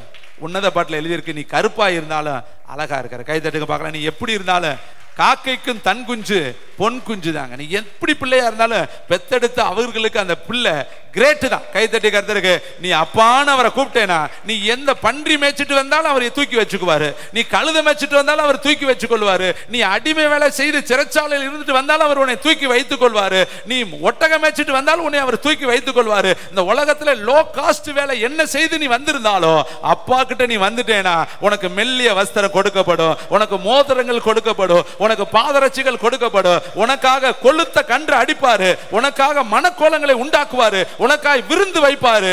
இதோ பெரிய ஒரு பரலோகத்துல ஒரு பெரிய சந்தோஷத்தை கர்த்தர் உண்டாக்குவாரு. வேதம் சொல்லுது, இழந்து போனதை தேடவும் ரட்சிக்கவுமே மனுஷகுமாரன் வந்திருக்கிறார். கர்த்தருடைய ஆவியானவர் உன்னை கொண்டு பரலோகம் மகிமைப்படும். பரலோகத்துல ஒரு பெரிய சந்தோஷம் எப்ப உண்டாக தெரியுமா? ஒரு பாவி மனம் திரும்பும் பொழுது பரலோகத்துல பெருத்த சந்தோஷம் உண்டாகுமா? கை தட்டுங்க. ஒருத்தன் மனம் திரும்பினா பரலோகத்துல விழா கோலம். இன்னைக்கு பரலோகத்துல விழா கோலம் நடக்கணும். இந்த அற்புதரேச ஆலயத்துல அநேக பிள்ளைகள் பழைய வாழ்க்கையை விட்டுட்டு நீங்க புதிய வாழ்க்கைக்கு வர போறீங்க. இன்னைக்கு ஆவியானவர் உங்களை வித்தியாசப்படுத்த போறாரு. சூப்பர் நேச்சுரல் பவர் உங்க மேல இறங்க போகிறது. 38 வருட வியாதிகள், 38 வருட கட்டுகள் உடைய போகிறது. 18 வருடம் இதோ கூணத்தன்மைகள் விலக போகிறது. இதோ 12 வருட வியாதிகள், பெரும்பாடுகள் விலக போகிறது. அடிமைத்தனத்துல இருந்த எல்லா அடிமைத்தனத்தின் நுகங்களை பரிசுத்த ஆவியானவர் இன்றைக்கு உடைக்க போகிறாரு. இந்த இடத்துல நீ வரும்போது கட்டோடு வந்திருக்கிற, நிச்சயமாய் ப்ராபர்சி சொல்றேன், இந்த இடத்தை விட்டு வெளியேறும் பொழுது நீ ஒரு நப்தலியாய் வெளியேறுவ, விடுதலை பெற்ற பெண்மானாய் வெளியேறுவ. இதோ ஆலயத்தின் வாசல்ல எத்தனையோ வருஷம் ஒருத்தர் உட்கார்ந்து இருந்தான், சப்பானியாய் உட்கார்ந்து இருந்தான், பிச்சை கேட்கிறவனாய் உட்கார்ந்து இருந்தான், தள்ளப்பட்டவனாய் உட்கார்ந்து இருந்தான், என்னை கொண்டு போய் விட ஒருவனும் இல்லை என்று உட்கார்ந்து இருந்தான், எனக்கு உணவு கொடுக்க ஒருவனும் இல்லை என்று உட்கார்ந்து இருந்தான். ஒரு பேதுருவும் ஒரு யோவானும் உள்ள போனார்கள். அவனுடைய வாழ்க்கை சரித்திரமே மாறினது. அவனுடைய வாழ்க்கையே மாறி போனது. எழுந்தான், குதித்தான், துதித்தான், ஓடினான், தேவனை துதித்தான். அதற்கு பின்னாடி அவனுடைய வாழ்க்கையில சப்பானி தன்மை இல்ல, பிச்சை எடுக்கிற தன்மை இல்ல. அவனுடைய வாழ்க்கையில் அவன் இனி அனாதைகள் அல்ல, அவன் அடுத்தவருடைய உதவியை எதிர்பார்க்கிறவன் அல்ல.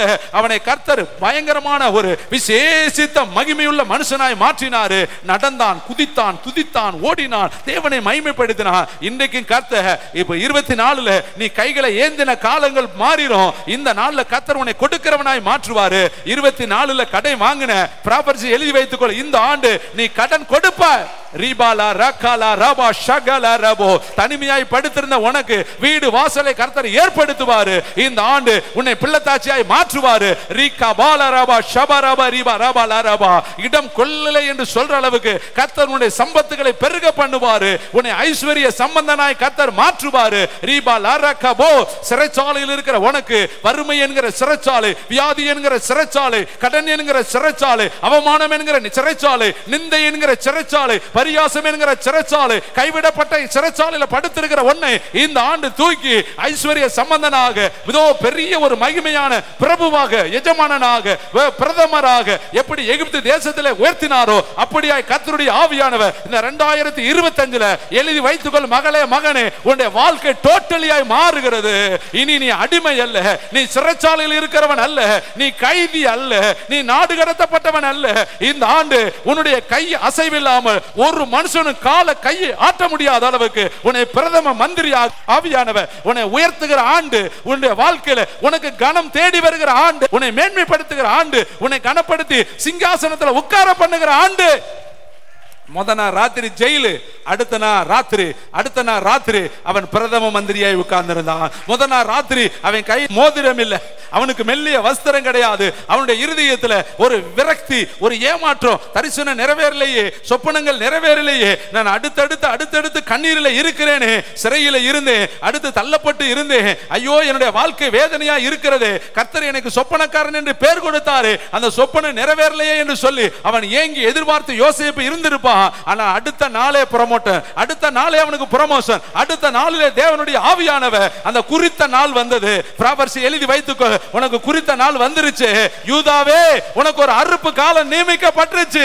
ரீபா காலா ரகா போலா ரபா ஷகலா ரபா ரீபா லரகா.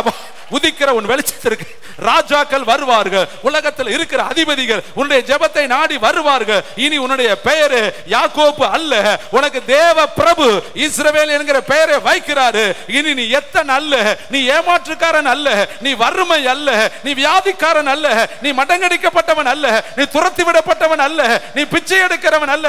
உன்னை எஜமானனாக, பிரபுவாக, காரியதர்சியாக, உன்னை உலகத்தில் பெரிய ஐஸ்வர்ய சம்பந்தனாக கர்த்தருடைய ஆவியானவர் மாற்றுகிறாரு. ரிசீவ் பண்ணி ஏற்றுக்கொள். என்னை ஆண்டவர் உயர்த்துகிற கனம் பண்ணுகிற ஆண்டு. இதனுடைய மேன்மை புரிஞ்சுக்க. கர்த்தருடைய ஆவியானவர் சொல்றாரு, இந்த ஆண்டு நீ கனம் பெறுவாக, நீ கனம் பெறுவாக, நீ கனம் பெறுவாக. கர்த்தர் உன்னை உயர்த்துவாரு, கர்த்தர் உன்னை உயர்த்துவார். சொல்லு, இன்னர்ல சொல்லு, என் ஆத்துமாவே கர்த்தர் என்னை உயர்த்துவாரு, என் ஆவியே கர்த்தர் என்னை உயர்த்துவாரு. இந்த ஆண்டு என்லார்ஜ்மென்ட் பண்ணுவாரு, நிகரற்ற முறையில் கர்த்தர் என்னை உன்னதமான ஸ்தானத்துல உயர்த்துவாரு. இந்த ஆண்டு என் தலையில கிரீடம் வைக்கப்படும். இந்த ஆண்டு என்னுடைய பெயரை கர்த்தர் கீர்த்திப்படுத்துவார். தான் முதல் பெயர்ஷெபா வரையும் தீர்க்கதரிசி தான் என்பதை கர்த்தருடைய ஆவியானவர் பிரகடனப்படுத்துவார். இந்த தேசம் முதல் எத்தியோப்பியா தேசம் வரையும் 127 நாடுகளுக்கு எஸ்தர் ராணி என்று சொன்னார் அல்லவா? அப்படியாய் நீ தீர்க்கதரிசி என்பதை, நீ ஜெபவீரன் என்பதை, நீ காரியதரிசி உள்ளவன் என்பதை, நீ சொப்பனக்காரன் என்பதை, நீ ஞானதரிசிக்காரன் என்பதை, நீ பவுல் பர்னபா என்பதை, நீ தான் ஆகாஸ்வேர் ராஜாவினுடைய அரண்மனையை அசைக்க போகிறவன் என்பதை கர்த்தர் திருவுளம் பற்றுவார். இந்த ஆண்டு அதுதான் உனக்கு தேவன் செய்ய போகிற கனம். வேதம் சொல்கிறது, யாபேசு துக்கத்தோட அம்மா பெத்தா. அப்பா சொல்ற, ஏசப்பா சொல்றாரு, நீ துக்கத்தின் மகன் அல்ல, நீ ஆசீர்வதிக்கப்பட்ட மகன். நீ என்ன கேட்டாலும் நான் தருவேன், நான் உன்னோடு கூட இருக்கிறேன். உலகம் உன்னை துக்கத்தின் மகளா பாக்குதா, உன்னை தனிமையின் மகளா பாக்குதா, வியாதிக்காரியா உன்னை பாக்குதா, மடங்கடிக்கப்பட்டவளா உன்னை பாக்குதா, உன்னை குஷ்டரோகியா பாக்குதா, உன்னை வேதனை உள்ளவளா பாக்குதா, உன்னை வியாதிக்காரியா பாக்குதா, உன்னை வாளா வெட்டியாய் பாக்குதா, உன்னை தள்ளப்பட்டவளாய் பாக்குதா? ஆனா கர்த்தர் சொல்றாரு, நான் உன்னை பார்க்கிற பார்வை வேறு, நான் உன்னை ஆசீர்வதிக்கப்பட்ட மகளாய் பார்க்கிறேன். பாலாக்கு வரும் பொழுது சொல்றாரு, பாலாக்கு உனக்கு நான் சொல்றேன், இதோ பாலாக்கோடு சேர்ந்து வரக்கூடிய அவனை பிழையாம பார்த்து கர்த்தர், பிழையாமே என் ஜனத்தவா நீ சபிக்க புறப்பட்டிருக்கிற, என்கிட்ட இருந்து கிருபையை பெற்றுக்கிட்டு, என்கிட்ட இருந்து நீ அபிஷேகத்தை பெற்றுக்கிட்டு என் ஜனத்தை சபிக்க புறப்படுறையா? ப்ராபர்ஸ் எழுதி வைத்துக்கொள், அவர்கள் ஆசீர்வதிக்கப்பட்டவர்கள். அங்கிருந்து வர்றாங்க இல்லையா, பஞ்சம் பாடியா வர்றாங்க இல்லையா, வியாதியோடு வர்றாங்க இல்லையா, பிள்ளை குட்டியை தூக்கிட்டு வர்றாங்க இல்லையா, கூட்டு வண்டியில வந்துகிட்டு இருக்காங்க இல்லையா, கட்ட வண்டியில வந்துகிட்டு இருக்காங்க இல்லையா, ஒட்டகத்துல வந்துகிட்டு இருக்காங்க இல்லையா, கழுதையில வந்துகிட்டு இருக்காங்க இல்லையா, நடைபயணமா வந்துகிட்டு இருக்காங்க இல்லையா, பரலோகத்தை பார்த்து பார்த்து பார்த்து மன்னாவை எடுத்து சாப்பிட்டுக்கிட்டு வந்துட்டு இருக்காங்க இல்லையா, அவங்க தான் ஆசீர்வதிக்கப்பட்டவர்கள். நீ அவர்களை சபிக்க முடியாது, நான் அவர்களோடு கூட இருக்கிறேன் என்று கர்த்தருடைய ஆவியானவர் பிழையாமோடு பேசினாரு. இதை கேட்கிற தம்பி தங்கச்சி, நீ கட்ட வண்டியில வர்றையோ, குதிரை வண்டியில வர்றையோ, கழுத வண்டியில வர்றையோ, நீ நடந்து வர்றையோ, படுத்து உருண்டு வர்றையோ எனக்கு தெரியாது. ஆனால் தேவனுடைய ஆவியானவர் உன் நடுவிலே, ஆகாய் 2:19 படி, ஆகாய் 2:5 படி ஆவியானவர் ஒரு நடுவிலே நிலை கொண்டு இருக்கிறாரு. இன்று முதல் அவர் உன்னை ஆசீர்வதிக்கிறாரு. இந்த வருடத்துல நீ கால் வச்சிட்டு இல்லையா, நிச்சயமாய் உன்னை கனம் பண்ண போகிறாரு. எஸ், நீ ஆசனத்துல ஏறி வருகிற ஆண்டு, சிங்காசனத்துல வந்து அமருகிற ஆண்டு, ஓ மேலே முள்முடி வை, இதோ கிரீடம் வைக்கப்படுகிற ஆண்டு, மகிமையின் கிரீடம், வாடாத கிரீடம், ஜீவ கிரீடம் உன்னுடைய தலையில வைக்கப்பட்டு உன்னை ராஜாத்தி என்று பிரகடனப்படுத்துகிற ஆண்டு. ரபாலா ரகாலா ரபா ஷபாலா ரபா. யாபேசு வேண்டிக் கொண்டான். கர்த்தர் கேட்டார், கை தட்டுங்க பார்க்கலாம். நானும் வேண்டிக் கொள்வேன். நான் ஒருவேளை துக்கத்தின் பிள்ளை தான், அந்த உலகத்துல எல்லாரும் என்னை தள்ளிட்டாங்க, ஆனால் என் ஜெபம் கேட்கிறவர் கூட இருக்கிறாரு, ஆனால் என் விண்ணப்பத்தை கேட்கிறவர் கூட இருக்கிறாரு, ஆனால் என் மன்றாட்டை கேட்கிறவர் கூட இருக்கிறாரு, ஆனால் எனக்காய் பரிதவிக்கிறவர் கூட இருக்கிறாரு, எனக்காய் கல்வாரியில முள்முடி சுமந்தவர் என் கூட இருக்கிறாரு. அவர் நிச்சயமா என் ஜெபத்தை கேட்டு என் துக்கத்தை ஆனந்த களிப்பாய் மாற்றுவார். கை தட்டி கர்த்தருக்கு நன்றி சொல்லு. முதல் நாள்ல நல்ல துதி மகளே, பாய தர நிச்சயமா நீ எதிர்பார்க்கிற மாதிரி துக்கத்தின் பண்ணின ஆண்டு அல்ல. உன்னை வித்தியாசப்படுத்துவாரு, வித்தியாசப்படுத்துவாரு, வித்தியாசப்படுத்துவாரு. அம்மா சொல்லலாம் துக்கத்தின் பிள்ளைன்னு, பரலோகம் சொல்லுது நீ துக்கத்தின் பிள்ளை இல்லப்பா, நீ ஆசீர்வதிக்கப்பட்ட பிள்ளை, நீ மேன்மையான பிள்ளை. உன் ஜெபமெல்லாம் நான் கேட்டுட்டேன், நீ ஆசீர்வதிக்கப்பட்டவன். சொல்லு, இன்னர்ல சொல்லு, நான் ஆசீர்வதிக்கப்பட்டவன். அளக்கும்படி அளந்து போடும்படி கர்த்தர் என்னை அழைச்சிருக்கிறாரு, அளந்து போடும்படி கர்த்தர் என்னை அழைத்திருக்கிறாரு, அள்ளி அள்ளி கொடுக்கும்படி கர்த்தர் என்னை அழைச்சிருக்கிறாரு. இதோ 127 நாடுகளுக்கு ஒரே ஒருத்தி தாங்க போய் உட்கார்ந்தா. எத்தனை பேர் அந்த போட்டிக்கு போனாங்க, எத்தனை பேர் வஸ்திரத்தை உடுத்தி பார்த்தாங்க, எத்தனை பேர் அழகு நிலையத்தில் போய் தங்களை அலங்கரித்து பார்த்தாங்க, எத்தனை பேர் தங்களுடைய நாட்டு பாவனை எல்லாம் செஞ்சு பார்த்தாங்க. அவங்களுக்கு எல்லாம் கிடைக்காத சூப்பர் பவர் எஸ்தருக்கு கிடைச்சிச்சுங்க. அவ போன உடனே சொல்றான், நீ தான் 127 நாடுகளுக்கு ராணி, உன்னைத்தான் நான் தெரிந்தெடுத்திருக்கிறேன், உன் மன விருப்பப்படி இந்த நாட்டை ஆளுகை செய் என்று சொல்லி கர்த்தருடைய ஆவியானவர் அவளை எஸ்தராய் உட்கார பண்ணினார். கைத்தட்டி, இந்த ஆண்டு நீ உட்காருவ மகனே, உனக்கு புதிய வழிகள் திறக்கிறது, இதுவரை திறக்காத வாசல்கள் இந்த ஆண்டு திறக்கிறது. அநேகருக்கு தொழிலுக்கான வழிகள் திறக்கிறது, அநேகருக்கு வேலை கவர்மெண்ட் வேலைக்கான வழிகள் திறக்கிறது. 2026 நீ கால் வைக்கும் பொழுது நீ சாட்சி சொல்லுவ, எனக்கு ஆண்டவர் இந்த வருஷம் காற்று வராது, மழையும் வராது, பள்ளத்தாக்கு நிரப்பப்படும். வேலைக்கா ஏங்கி நிற்கிற பிள்ளைகளே, வேலை கிடைக்கும், குழந்தை பாக்கியம் கிடைக்கும், உங்களுடைய வாழ்க்கையில திருமண காரியங்கள் கைகூடி வரும், நன்மையும் கிருபையும் உன்னை தொடரும். கர்த்தருடைய வீட்டில் நீங்கள் நீடித்த நாட்களாக இருப்பீர்கள். அநேக திருமணங்களை இந்த ஆண்டு கர்த்தருடைய ஆவியானவர் நடத்தி கொடுப்பாரு. நல்ல ஈசாக்குகளை கர்த்தர் கொண்டு வருவாரு, நல்ல சாலமோன்களை கர்த்தர் கொண்டு வருவாரு, நல்ல நல்ல யுத்த வீரர்களான தாவீதுகளை கர்த்தர் கொண்டு வருவாரு. யுத்த படைகள், கர்த்தருடைய தேவனுடைய படைகளை, இதோ மகிமையான படை வீரர்கள் இந்த ஆலயத்தை நோக்கி கர்த்தருடைய ஆவியானவர் கொண்டு வருவாரு.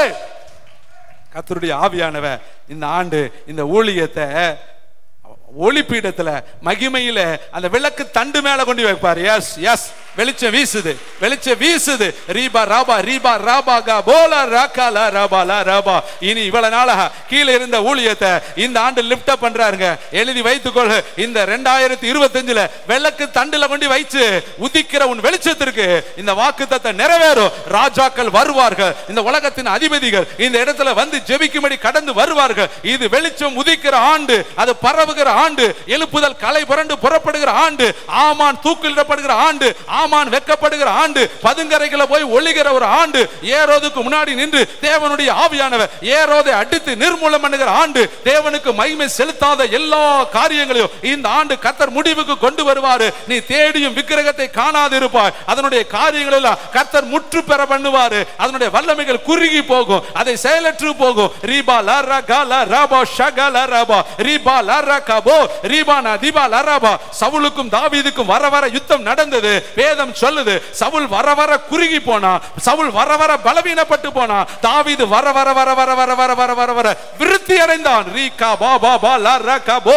ரீகா பா லா ராபா ஷகலா ராபா. விருத்தி அடைகிற ஒரு ஆண்டு, உன்னுடைய எல்லைகள் விருத்தி அடைகிற ஒரு ஆண்டு. கர்த்தருடைய ஆவியானவர் எல்லைகளை இதோ விருத்தி அடைய போக பண்ண போறாரு. அடுத்த ஆண்டு இந்த இடத்துல உட்கார இடமில்லாத ஆண்டு, அப்படிப்பட்ட ஆத்துமாக்களை கர்த்தர் கொண்டு வர போகிறாரு. கர்த்தர் கொடுத்த அந்த வார்த்தையினுடைய பின்பக்கத்தில் அதான் இருக்கிறது. ரீகா பா பா பா பா லா ரகா போ லா ராபா ஷபா ராபா ரீபா ராபா லா ராபா. தேவனுடைய ஆவியானவர் செய்வார். மகளே, கலங்காதே, திகையாதே. நான் உன் தேவன், நான் உன்னை பலப்படுத்துவேன், உனக்கு சகாயம் பண்ணுவேன், என் நீதியின் வலது கரத்தினால உன்னை தாங்குவேன். உயிரோடு இருக்கு நாளெல்லாம் ஒருவனும் உன் மேல கைப்பட முடியாது. கை தட்டி கத்த, ஒருவன் ஒரு மனுஷனும் நெருங்கவே முடியாது. இஸ்ரவேலை காக்கிற தேவன், அற்புதரேசு ஊழியத்தை காக்கிற தேவன், இதில் இருக்கிற சபையாரை காக்கிற தேவன், இதில் இருக்கிற ஒவ்வொரு போர் வீரர்களை காக்கிற தேவன். தூங்குவதும் இல்லை, உறங்குவதும் இல்லை, பகலிலே வெயிலாகிலும் இரவிலே நிலவாகிலும் உன்னை சேதப்படுத்துவது இல்லை. இதோ நீ இந்த ஆண்டு அலைந்து திரிவது கிடையாது. உன்னுடைய பண்டம் பாடிகளை கர்த்தர் பாதுகாப்பாரு. மாப்பிசுகிற உன் தொட்டியை கர்த்தர் ஆசீர்வதிப்பாரு. இதோ உன் பிரயாசத்தை நீ சாப்பிடுவாய், உனக்கு பாக்கியம் நன்மையும் உண்டாயிருக்கும். உன் மனைவி உன் வீட்டோரங்களில் கனிதரும் திராட்சை கொடியை போல இருப்பார். உன் பிள்ளைகள் உன் பந்தியை சுற்றிலும் ஒலிவ மர கன்றுகளை போல இருப்பார். இதோ இவ்விதமாய் கர்த்தருக்கு பயந்த மனுஷன் ஆசீர்வதிக்கப்படுவான். தேவன் இந்த ஆண்டு அதை செய்வார். எழுதி வைத்து கர்த்தரிடத்துல நன்றி சொல்லுங்க. ஏசப்பா, எங்கிருந்து வரும் காற்று வராது, மழையும் வராது, எங்கிருந்து காடை வரும்? வரும், காடை வரும். காடை வரும், பள்ளத்தாக்கு நிரம்பும். இந்த பக்கம் ஒரு நாள் தூரம், இந்த பக்கம் ஒரு நாள் தூரம், இந்த பக்கம் ஒரு நாள் தூரம், இந்த பக்கம் ஒரு நாள் தூரம் நிரம்பும். வாயில மூக்குல எட்டி பார்க்கிற அளவுக்கு கர்த்தர் உன்னை போஷிப்பாரு. நிரம்பி வழியக்கூடிய போஜன பதார்த்தத்தினால கர்த்தர் உன்னை நிரப்புவாரு. இந்த ஆண்டு இந்த ஆலயத்துல வித்தியாசமான தீர்க்கதரிசன செய்திகள் புறப்படும். உங்களை போஷிப்பாரு. உங்களை போஷிக்க ஆழத்திலிருந்து கர்த்தருடைய ஆவியானவர் வார்த்தைகளை கொண்டு வருவாரு. உயரத்திலிருந்து கர்த்தருடைய ஆவியானவர் வார்த்தைகளை கொண்டு வருவாரு. மகிமையான வார்த்தைகள் இந்த வருடத்துல வெடித்து இந்த சபைக்குள்ள கடந்து வரும். இதுவரை நீங்க கேட்காத ஆழமான சத்தியங்களை இந்த ஆண்டு கர்த்தருடைய ஆவியானவர் உங்கள் நடுவில் கட்டவிழ்க்கிறாரு. நான் உனக்கு போதித்து நீ நடக்க வேண்டிய வழியிலே உன்னை நடத்துகிற உன் தேவனாய கர்த்தர் நானே. அடுத்து பாருங்களே, என்னாகும் புஸ்தகம் 22:17 200வது பக்கம். உன்னை மிகவும் கனம் பண்ணுவேன், மிகவும் கனம் பண்ணுவேன். நீ சொல்வதை எல்லாம் செய்வேன், நீ சொல்வதை எல்லாம் நான் செய்வேன். இங்க பாருங்க, பாலாக்கு ராஜா இந்த ஒரு ஆசீர்வதிக்க கிருபை பெற்ற பிள்ளையாம போய் கூப்பிடுறான். நீ வா, உன்னை ரொம்ப நான் கனம் பண்ணேன். அந்த வார்த்தையை நிரோட்ட நல்லா கவனிச்சு அது ஆழமாய் 22:17 வாசிக்கலாம். உம்மை மிகவும் கனம் பண்ணுவேன், நீ சொல்வதெல்லாம் செய்வேன். நல்லா கவனிங்க. நம்மளையும் இந்த வருஷம் யாராவது இப்படி சொன்னா உடனே அவங்க பின்னாடி போயிடாதீங்க. கூப்பிடுறவன் யாருன்னு பாரு. ஆகாபு கூப்பிட்டா ஓடலாமா? ஆகாபு கூப்பிடுறேன், நீ வா, இஸ்ரவேலை சபி, இஸ்ரவேலை சபி, அதுக்கு நீ வா, உன்னை ரொம்ப நான் கனம் பண்றேன். பெரிய பெரிய கோபுரம் கட்டுறேன், பலிபீடங்கள்லாம் கட்டுறேன், ஆடு மாடெல்லாம் பழி செலுத்துறேன், ஆனா நீ சபிக்கணும். அப்ப இந்த வருஷம் சபிக்கிற ஊழியத்தை நம்ம செய்யக்கூடாது, ஆசீர்வதிக்கிற ஊழியத்தை செய்யணும். கை தட்டிக்கிற யாராவது உன்னை கனம் பண்ணா அது மனுஷ கணம் நமக்கு வேண்டாம், பரலோக கணம் நமக்கு வேண்டும். பரலோகம் தான் நம்மளை கனம் பண்ணணும், மனுஷ கணம் புகழ்ச்சி வேண்டாங்க. யாராவது உங்களை கனம் பண்ணி உங்களுக்கு மதிப்பு கொடுத்து உங்களை மேன்மையா பேசி உங்களுக்கு சால்வு போட்டு உங்களுக்கு நல்ல உங்களுக்கு பேர் புகழ் கொடுத்து உங்க பேரை நாங்க வால் போஸ்ட்ல போடுறோம், உங்க பேரை நாங்க அதுல போடுறோம் இதுல போறோம் நீங்க ஒத்துக்கொள்ள கூடாது. இஸ்ரவேலை ஆசீர்வதிப்பது தான் பிரியம். ஒரு நாள் பாலாக்கு சத்தத்தை கேட்க கூடாது. இந்த வருஷத்துல நல்லா கவனித்துக்கொள். ஊழியத்தின் பாதையில உங்களை கூப்பிடுகிறவன் பாலாக்கா இருந்தா நீங்க போயிடாதீங்க. நீங்க போற இடம் நினிவேவுக்கு போனா நினிவேவுக்கு தான் போகணும். ஒரு நாள் தர்சிஸ்குள்ள நம்ம போயிடக்கூடாது. போய் பழி செலுத்தினா பழி செலுத்தணும். அதுல ஒரு சிலதை எடுத்துக்கொள்ளக்கூடாது. அது தேவனுடைய பார்வையில துக்கமா இருக்கும். பாருங்களேன், வேதம் சொல்கிறது. இன்னும் நிறைய காரியங்களை நான் அந்த பகுதியில் தியானிச்சேன். 2 நாளாகமம் புஸ்தகம் 32:33 எசேக்கியா தன் பிதாக்களோடு நித்திரை அடைந்த பின்பு அவனை தாவீதின் வம்சத்தாரின் கல்லறைகளில் பிரதானமான கல்லறையில் அடக்கம் பண்ணினார்கள். யூதாவனைத்தும் எருசலேமின் குடிகளும் அவன் மரித்த பொழுது அவனை கனம் பண்ணினார்கள். பாருங்க, இங்க எசேக்கியா ராஜா ஒரு ராஜாவை மரித்த பின்பும் கனம் பண்ணினார்களாம். அப்ப காரணம் பார்த்தீங்களா? ஒரு மனுஷனுடைய வாழ்க்கையில உயிரோடு இருக்கும் பொழுது மட்டும் கனம் கிடையாதுங்க, மரித்த பின்பும் அவனுக்கு கனம் கிடைக்குது. அப்ப அந்த அளவுக்கு இவன் எப்படி வாழ்க்கை வாழ்ந்திருப்பான்? யூதாவில் இருந்த எருசலேமில் இருந்த எல்லா விக்கிரகங்களையும் எடுத்து போட்டான். ஜனங்களை கர்த்தருக்கு நேரா நடத்தினான். அவன் சொல்ற ஒரு வெளிப்பாட்டு வார்த்தையை பாருங்களே. 2 நாளாகமம் 32:8 அவனோடு இருக்கிறது மாம்ச புயம், அவர்களோடு இருக்கிறது மாம்ச புயம், நமக்கு துணை நின்று நம்முடைய யுத்தங்களை நடத்த நம்மோடு இருக்கிறவர் நம்முடைய தேவனாகிய கர்த்தர் தாமே என்று சொல்லி அவர்களை தேற்றினார். எப்படி தேற்றான் பாரு. அவர்களோடு இருக்கிறது மாம்சீக புயம், நம்மோடு இருந்து நம்மை தேற்றுகிறது யாருன்னு சொல்றேன்? தேவனாகிய கர்த்தர் தாமே. அப்ப இப்படிப்பட்ட ஒரு மனிதன், கண்ணீர் விட்டு ஜெபித்த ஒரு மனிதன், கர்த்தரையே முன்வைத்த ஒரு மனிதன், தேசத்துல நன்மையான காரியத்தை செய்த மனுஷனை உயிரோடு இருக்கும் பொழுது மட்டும் அவர்கள் கனம் பண்ணல, அவர்கள் மரித்தும் இன்றும் பேசி கொண்டு இருக்கிறார். இன்றும் அவனை பத்தி பிரசங்கம் வந்துகிட்டு தான். அவனை மரித்த பின்பும் ஜனங்கள் எல்லாரும் அவனை கனம் பண்ணினார்களாம். பார்த்தீங்களா? அப்ப தேவனை கனம் பண்ணுனா நம்மளை கடைசி வரையும் கர்த்தர் கனம் பண்ணுவார். கைத்தட்டி கர்த்தருக்கு நன்றி சொல்லலாம். கடைசியாக 2 பகுதிகளை சொல்லி நான் முடிக்க விரும்புகிறேன். எஸ்தர் எழுதின புஸ்தகம் ப்ராஃபட்டிக் வேர்ட் 629வது பக்கம். எஸ்தர் புஸ்தகம் 6ஆம் அதிகாரம் 6வது வசனத்திலிருந்து வாசி. ஆமான் உள்ளே வந்த பொழுது ராஜா அவனை நோக்கி, ராஜா கனம் பண்ணுகிற விரும்புகிற மனுஷனுக்கு என்ன செய்யப்பட வேண்டும் என்று கேட்டான். ராஜா கனம் பண்ணுகிற மனுஷனுக்கு என்ன செய்யப்பட வேண்டும் என்று கேட்டான். அதற்கு ஆமான் என்னை அன்றி ராஜா யாரை கனம் பண்ண விரும்புவார் என்று தன் மனதிலே நினைத்து ராஜாவை நோக்கி ராஜா கனம் பண்ண விரும்புகிற மனுஷனுக்கு செய்ய வேண்டியது என்னவென்றால், ராஜா உடுத்துக் கொள்ளுகிற ராஜவஸ்திரமும் ராஜா ஏறுகிற குதிரையும் அவர் சிரசில் தரிக்கப்படும் ராஜமுடியும் கொண்டு வரப்பட வேண்டும். ராஜா கேட்கிறாரு, ஒரு மனுஷனை ராஜா கனம் பண்ணணும்னு நினைச்சா அது எப்படி இருக்கணும் அப்படின்னு தன்னுடைய பக்கத்தில் இருக்கிற ஆலோசனைக்காரன் அல்லது கூட இருக்கக்கூடிய இன்னொருத்தன் ஆமான், அவன் அங்க ரெடியா நிக்கிறான். அவன் தான் ராஜாவுக்கு ஸ்டெப்னி, ராஜாவுக்கு பக்கத்தில் இருக்கிறான். அவனுக்கு கூட இருக்கிற ஒருத்தன் அவனை பார்த்து ராஜா ஒரு கேள்வி கேட்கிறாரு. ஒரு நாட்டை ஆளுகிற ராஜா ஒருத்தனை கனம் பண்ணனா எப்படி செய்தாலும் அது கனமா இருக்கும், எப்படி செஞ்சாலும் அதுக்கு உயர்ந்த மதிப்பா இருக்கும், அதை சொல்லுன்னு கேட்கிறப்ப அந்த பக்கத்து இருக்கிறவன் நினைக்கிறேன், நம்மளை தவிர வேற யார ராஜா கனம் பண்ணுவார் பார்த்தீங்களா? நம்ம நினைப்பு வேற, தேவனுடைய நினைப்பு. அதுக்கு அவன் சொல்ற 3 பாயிண்ட். ஒண்ணு என்னன்னு சொல்றான் பாருங்க, ராஜ வஸ்திரமா, அடுத்து ராஜா ஏறுகிற குதிரையா, அடுத்து ராஜா போட்டிருக்க முடியா. இது 3 இருக்கணுமா. இது 3ஐயும் கொண்டு வந்து பிரதானிகள் ஒருத்தன் முக்கியமான ஒருத்தன் கொண்டு வந்து அதுல அலங்கரிச்சு அதுல ஏத்தி ஊர்வலம் எல்லாம் நகர்வல வரணுமா, கூட்டிட்டு வந்து ராஜா கனம் பண்ணுகிற மனுஷனுக்கு இப்படியே செய்யணும், இப்படியே செய்யணும், இப்படியே செய்யணும்னு சொல்லணுமா. இப்படி சொன்னா செஞ்சாதான் ஒரு ராஜா ஒரு மனுஷனுக்கு பண்ற கணம் சரியா இருக்கும். நல்லா கவனிங்க. இப்ப பாத்தீங்கன்னா தேவனுடைய ஆலயத்துல தேவன் போல உட்காந்து தன்னைத்தானே ஒருத்தன் தேவன் என்று காண்பித்து கொண்டு இருக்கிறான். கர்த்தர் சொன்னாரு, சந்தை வெளிகளில் வந்தனங்களை விரும்புகிறார்கள், ரபி ரபி என்று அழைக்கப்படுவதை விரும்புகிறார்கள். இன்னைக்கு அநேக இடங்கள்ல மனுஷர்களுக்கு மனுஷனுடைய கற்பனைகளை உபதேசங்களாய் சொல்லி வீணா எனக்கு ஆராதனை செய்கிறார்கள். மனுஷனுக்கு எப்பயுமே ஒரு பெருமையின் ஆவி, அகந்தையின் ஆவி, ஆகாப்பின் ஆவி, ஏரோதின் ஆவி, பிளாத்தின் ஆவி. நம்மளை விட யாரு பெரியவங்க, மற்றவங்களை எல்லாமே கீழே பார்க்கறது. நம்ம பெரிய ஆளு, நம்ம படிப்பு, நம்ம பதவி, நம்ம பட்டம், நம்ம வீடு, நம்ம தோட்டம், நம்ம காடு, நம்ம பிள்ளைகளுடைய சம்பத்துகள், அதையே பார்த்து மனுஷனுடைய ஆவி லூசிபெர் ஆவி, பெருமையின் ஆவி. அதனாலதான் கர்த்தர் லூசிபரை பூமியில தள்ளினர். அவன் தேவனிடத்துல இருந்தவன், தேவனுடைய ஆராதனை கூட்டத்தில் அவன் தான் தலைவன். 3 பிரதான தூதர்கள், 1 லூசிபர், 2 காப்ரியல், 3வது மிகாவேல். இவர்கள் எல்லாம் அங்க பரலோகத்துல இருந்தவர்கள். ஆனா லூசிபரை தான் கர்த்தர் பூமிக்கு தள்ளினார். ஏன்னா அவன் பெருமை எதிர்த்து நின்று தன்னை பெருமைப்படுத்தினான். தேவனுக்கு மேலாக தன்னை உயர்த்தினதுனா அவன் சபிக்கப்பட்டு இருளடைந்தவனாக பூமியிலே தள்ளப்பட்டான் என்று வேதம் சொல்லுது. அவனுக்காகத்தான் நரகத்தை உண்டாக்கப்பட்டது என்று சொல்லி வேதம் சொல்லுகிறது. ஒரு காலம் மனுஷனுக்கு அவர் உண்டாக்கல, பிசாசுக்கும் அவனுடைய தூதர்களுக்காகவும் தான் நரகம் உண்டாக்கப்பட்டுச்சு.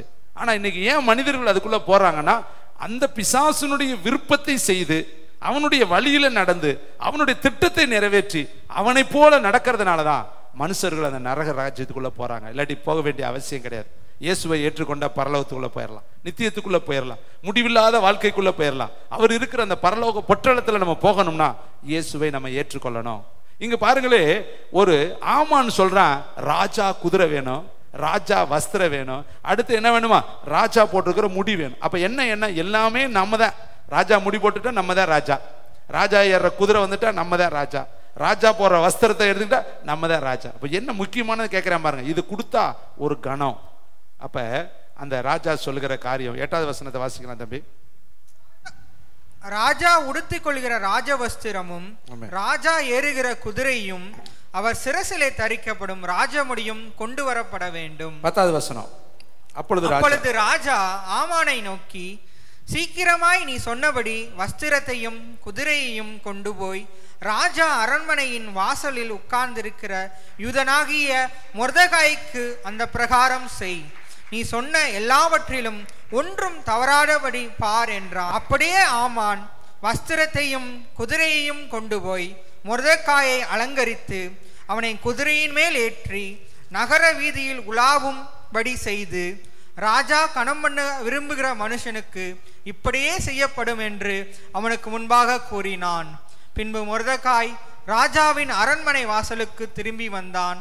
ஆமானோ வென்றால் சஞ்சலப்பட்டு முக்காடிட்டு கொண்டு தன் வீட்டுக்கு தீவிரித்து போனான். போதும். கைகளை தட்டி தேவனுக்கு ஒரு நன்றி சொல்லுமா. இந்த வருஷம் அநேக ஆமான்கள், உங்களை அசிங்கப்படுத்தினவர்கள், வேதனைப்படுத்தினவர்கள், துக்கப்படுத்தினவர்கள், வழிமறித்தவர்கள், உங்களுக்கு எதிரடையாய் நின்றவர்கள், உங்களை குற்றுயிராய் கொலை உயிராய் மாற்றினவர்களா சஞ்சலப்பட்டு முக்காடிட்டு கொண்டு தன் வீட்டுக்கு தீவிரித்து ஓடும்படியான ஆண்டாய் கர்த்தர் இந்த ஆண்டு கொடுப்பாரு. அதே வேளையில உங்களையோ குதிரையில ஏற்றி ராஜ முடி வைத்து ராஜ வஸ்திரம் தரித்து ராஜா இருக்கிற குதிரையை கொடுத்து நகர்வலம் கொண்டு வந்து எவன் தூசித்தானோ, எவன் பரியாசம் பண்ணினானோ, எவன் கேவலப்படுத்தினானோ, எவன் உங்களை கீழே தள்ள நினைச்சானோ அவன் கையாலே உங்களை அலங்கரிக்க வச்சு அவன் கையாலே உங்களை பட்டணந்தோறும் கொண்டு வந்து அலங்கரிக்க அறிவிப்பு செய்ய வைத்து உன்னை கர்த்தர் கீர்த்தியா இந்த ஆண்டுல இதுதான் தேவன் உங்களுக்கு பண்ண போகிற ஒரு கணம். அவன் கையாலே கர்த்தர் உன்னை கனம் பண்ணுவார். அவன் கையாலே உனக்கு கிரீடம் வைக்கப்படும். அவன் கையாலே உனக்கு வஸ்திரம் கொடுக்கப்படும். அவன் கையாலே நீ குதிரையில ஏற்றப்படுவ. அவன் கையாலே தெரு தெருவாய் நீ நல்லவன், வல்லவன், அற்புதமான மனுஷன், உண்மையான ஊழியக்காரன், உண்மையாய் ஜெபிக்கிறவன், தேவனுடைய பிள்ளை என்பதை அவன் வாயாலே கர்த்தர் உன்னை புகழ வைத்து உன்னை இந்த ஆண்டு அப்படிப்பட்ட கீர்த்தியை உனக்கு கர்த்தர் கொடுக்க போகிறாரு. கடைசியாய் 2 ஆசீர்வாதங்களையும் உங்களுக்கு தர போறாரு. அதை மட்டும் நான் ரத்தன சுருக்கமாய் சொல்லி தேவனுடைய வார்த்தையை முடிக்க விரும்புவேன். மீண்டும் அங்க வந்துருவோம். ஏசாயா 43 அதிகாரம் 849 பக்கம். தேங்க்யூ வண்டர்ஃபுல் தி ஹோலி ஸ்பிரிட். 43 அதிகாரம் மீண்டுமாக அந்த 4வது வசனத்தை வாசிக்கலாமா? நீ என் பார்வைக்கு அருமையானபடியால் கனம் பெற்றாய் நானும் உன்னை சிநேகித்தேன். ஆதலால் உனக்கு நல்லா குறிச்சு வைத்துக் கொள்ளுங்க. ஆதலால் உனக்கு பதிலாக மனுஷரையும் உன் ஜீவனுக்கு ஈடாக ஜனங்களையும் கொடுப்பேன். புரியுதா உங்களுக்கு? இந்த வருஷம் நிறைய மனுஷர்களை கர்த்தர் எழுப்பி கொடுக்க போறாரு. நிறைய கூட்டமான ஜனங்களை கர்த்தர் எழுப்பி கொடுக்க போறாரு. காரணம், நீ கனம் பெற்றிருக்கிற, அதனால உனக்கு நான் மனுஷர்களை கொடுப்பேன். அதை நான் எப்படி எழுதிட்டு வந்திருக்கிறேன்னா, நீ கனம் பெற்றாய் அற்புதர் இயேசு ஊழியமே, நீ கனம் பெற்றாய் அற்புதர் இயேசு சபையாரே, நீங்கள் கனம் பெற்றீர்கள். ஆதலால் மனுஷர்களையும் ஜனங்களையும் உங்களுக்கு இந்த ஆண்டு கொடுப்பேன். எத்தனை பேர் இது விசுவாசிக்கிறீங்க? நீ தேடி போக வேண்டாம், ஜனங்கள் தேடி வருவார்கள். ஏனென்றால் இங்கு ஒரு பெரிய வெளிச்சம், என விளக்கு தண்டுல வைக்கிற வெளிச்சம் இந்த ஆண்டு பிரகாசிக்க போகுது. உன்னை நீதியின் சூரியனாக கர்த்தர் வைக்க போகிறாரு. உதிக்கிற உன் வெளிச்சத்திற்கு ராஜாக்கள் எல்லாம் வரப்போகிறார்கள். இந்த இடத்தை பெதஸ்தா குளமாய் கர்த்தர் மாற்ற போகிறாரு. இது ஒரு பெண்ணியலாய் கர்த்தர் மாற்ற போகிறாரு. இது அற்புதங்கள் நடக்கக்கூடிய ஒரு பெரிய இடமாய் கர்த்தருடைய ஆவியானவர் மாற்ற போகிறாரு. இந்த வருஷம் கோத்திரமாய், குளங்குளமாய், கூட்டமாய், சாரசாரியாய், எறும்பு போல அநேக ஜனங்களை கர்த்தருடைய ஆவியானவர் இடத்தை கொண்டு வர போகிறாரு. இதனுடைய ரெவலேஷன் அதுதான். உனக்கு நான் மனுஷர்களை கொடுக்க போகிறேன். இன்னைக்கு மனுஷர்கள் உன்னை ஏற்றுக்கொள்ள மாட்டாங்க இல்லையா? மனுஷர்கள் உன்னை புறக்கணிச்சுட்டாங்க இல்லையா? மனுஷர்கள் உன்னை புறம்பே தள்ளுறாங்க இல்லையா? இந்த ஊழியத்து பெயரை சொன்னாலே அநேகருடைய முகநாடிகள் வேறுபடுகிறது அல்லவா? இங்கே போறதுனால அநேகருடைய உன்னுடைய குடும்பத்தில் உன்னை மன வருத்தப்படுத்துறாங்க இல்லையா? இப்படிப்பட்ட காலகட்டத்தில் தேவன் சொல்கிறாரு, நான் உன்னை கனம் பண்ண போகிறேன். அந்த கனம் மனுஷர்கள் ஏற்றுக்கொள்ளக்கூடிய கனம், ஜனங்கள் உன்னை ஏற்றுக்கொள்ளக்கூடிய ஜனம். உன்னுடைய வெளிச்சத்திற்கு மனுஷர்கள் வந்துகிட்டே இருப்பாங்க. உதிக்கிற உன் வெளிச்சத்திற்கு எப்படி இயேசுவை தேடி சாஸ்திரிகள் வந்தார்களோ அப்படி உங்களை தேடி அநேக சாஸ்திரிகள் வருவார்கள். படித்தவர்கள், பட்டம் பெற்றவர்கள் வருவார்கள். மேதாவிகள் வருவார்கள். மேன்மையான மக்கள் வருவார்கள். அநேக பிரபலங்களை கர்த்தருடைய ஆவியானவர் இந்த ஆண்டு கொண்டு வருவாரு. உன்னுடைய வெளிச்சத்தை பார்க்க, உனக்குள்ள தேவன் இருக்கிறதை பார்க்க, உனக்குள்ள இருக்கிற மகிமையை பார்க்க, நான் உனக்கு கொடுத்திருக்கிற அந்த மகா பெரிய கிருபையை பார்க்க ஜனங்கள் உன்னிடத்தில் வருவார்கள். இன்னொரு ப்ராபர்சி, பேதுருடைய நிழலுக்காக எப்படி ஜனங்கள் ஏங்கி கிடந்தார்களோ, பவுலுடைய வஸ்திரத்திற்காக எப்படி ஜனங்கள் ஏங்கி கிடந்தார்களோ, கொர்நேலியு வீட்டிற்கு பேதுரு வருவதற்காக எப்படி ஜனங்கள் ஏங்கி எதிர்பார்த்து உட்கார்ந்திருந்தார்களோ, அப்படியா இந்த வருஷம் உன்னுடைய பிரசங்கத்துக்காய் ஜனங்கள் ஏங்குவார்கள். உன்னுடைய வருகைக்காய் ஜனங்கள் ஏங்குவார்கள். உன்னுடைய ஜெபத்திற்காய் ஜனங்கள் ஏங்குவார்கள். உன்னுடைய வாழ்க்கையில கர்த்தர் கொடுக்க போகிற மகிமையை பார்க்க அநேக ஜனங்களை கர்த்தர் குளங்குளமாய் கொண்டு வருவார். எப்படி சாலமோனுடைய ஞானத்தை பார்க்க சேபா ராஜஸ்திரி புறப்பட்டு வந்து அந்த மகிமையை பார்த்து பிரமித்து சொன்னாள் அல்லவா, நான் என் நாட்டில் கேள்விப்பட்டது கொஞ்சம், ஆனால் இங்க வந்து பார்க்கும் பொழுது அந்த வரிசைகளை பார்க்கும் பொழுது, ஜனங்களுடைய உடுப்புகளை பார்க்கும் பொழுது, அவர்கள் வரிசை நிற்கிறதை பார்க்கும் பொழுது, அவருடைய போஜன பதார்த்தங்களை பார்க்கும் பொழுது, அவருடைய வீடுகளை பார்க்கும் பொழுது, அவருடைய ஒவ்வொரு காரியங்களை பார்க்கும் பொழுது நான் பிரமித்து போகிறேன். நான் கேள்விப்பட்டது கொஞ்சம், ஆனால் இங்க வந்து பார்க்கும் பொழுது அதை விட கூடுதலா இருக்கிறது என்று சொல்லி அவள் பிரமை கொண்டாள் அல்லவா? அப்படியா இந்த வருஷம் கடந்த ஆண்டை விட பிரமிப்பான ஒரு ஆண்டா இருக்கும். உன்னுடைய வரிசைகளை பார்க்கும் பொழுது, உன்னுடைய ஊழியங்களை பார்க்கும் பொழுது, கர்த்தர் உனக்கு நடப்பிக்கிற விதங்களை பார்க்கும் பொழுது, கர்த்தர் உன்னை போஷிக்க போகிற அந்த போஜனத்தை பார்க்கும்படி, உனக்கு கர்த்தர் கொடுக்க போகிற வரங்கள் என்கிற வஸ்திரத்தை பார்க்கும்படி, கிருபை என்கிற வஸ்திரத்தை பார்க்கும்படி, தாளந்து என்கிற வஸ்திரத்தை பார்க்கும்படி, அநேக நாடுகளில் இருந்து கர்த்தர் அநேகரை கொண்டு வந்து உன்னை கீர்த்தியும் புகழ்ச்சியுமான மேன்மையும் மகிமையா இந்த ஆண்டு உட்கார பண்ண போகிறாரு. அதனாலதான் கர்த்தர் சொல்றாரு, நீ என் பார்வைக்கு அருமையானபடினா கனம் பெறுவாய். உனக்கு நான் என்ன செய்ய போறேன்? 2 ஜனங்களை கொடுக்க போறேன், மனுஷர்களை கொடுக்க போறேன். இந்த ஆண்டு உன்னை நிரப்ப போறேன். எல்லாரும் ஜெபிக்கும்படி எழுந்து நிற்கலாம்.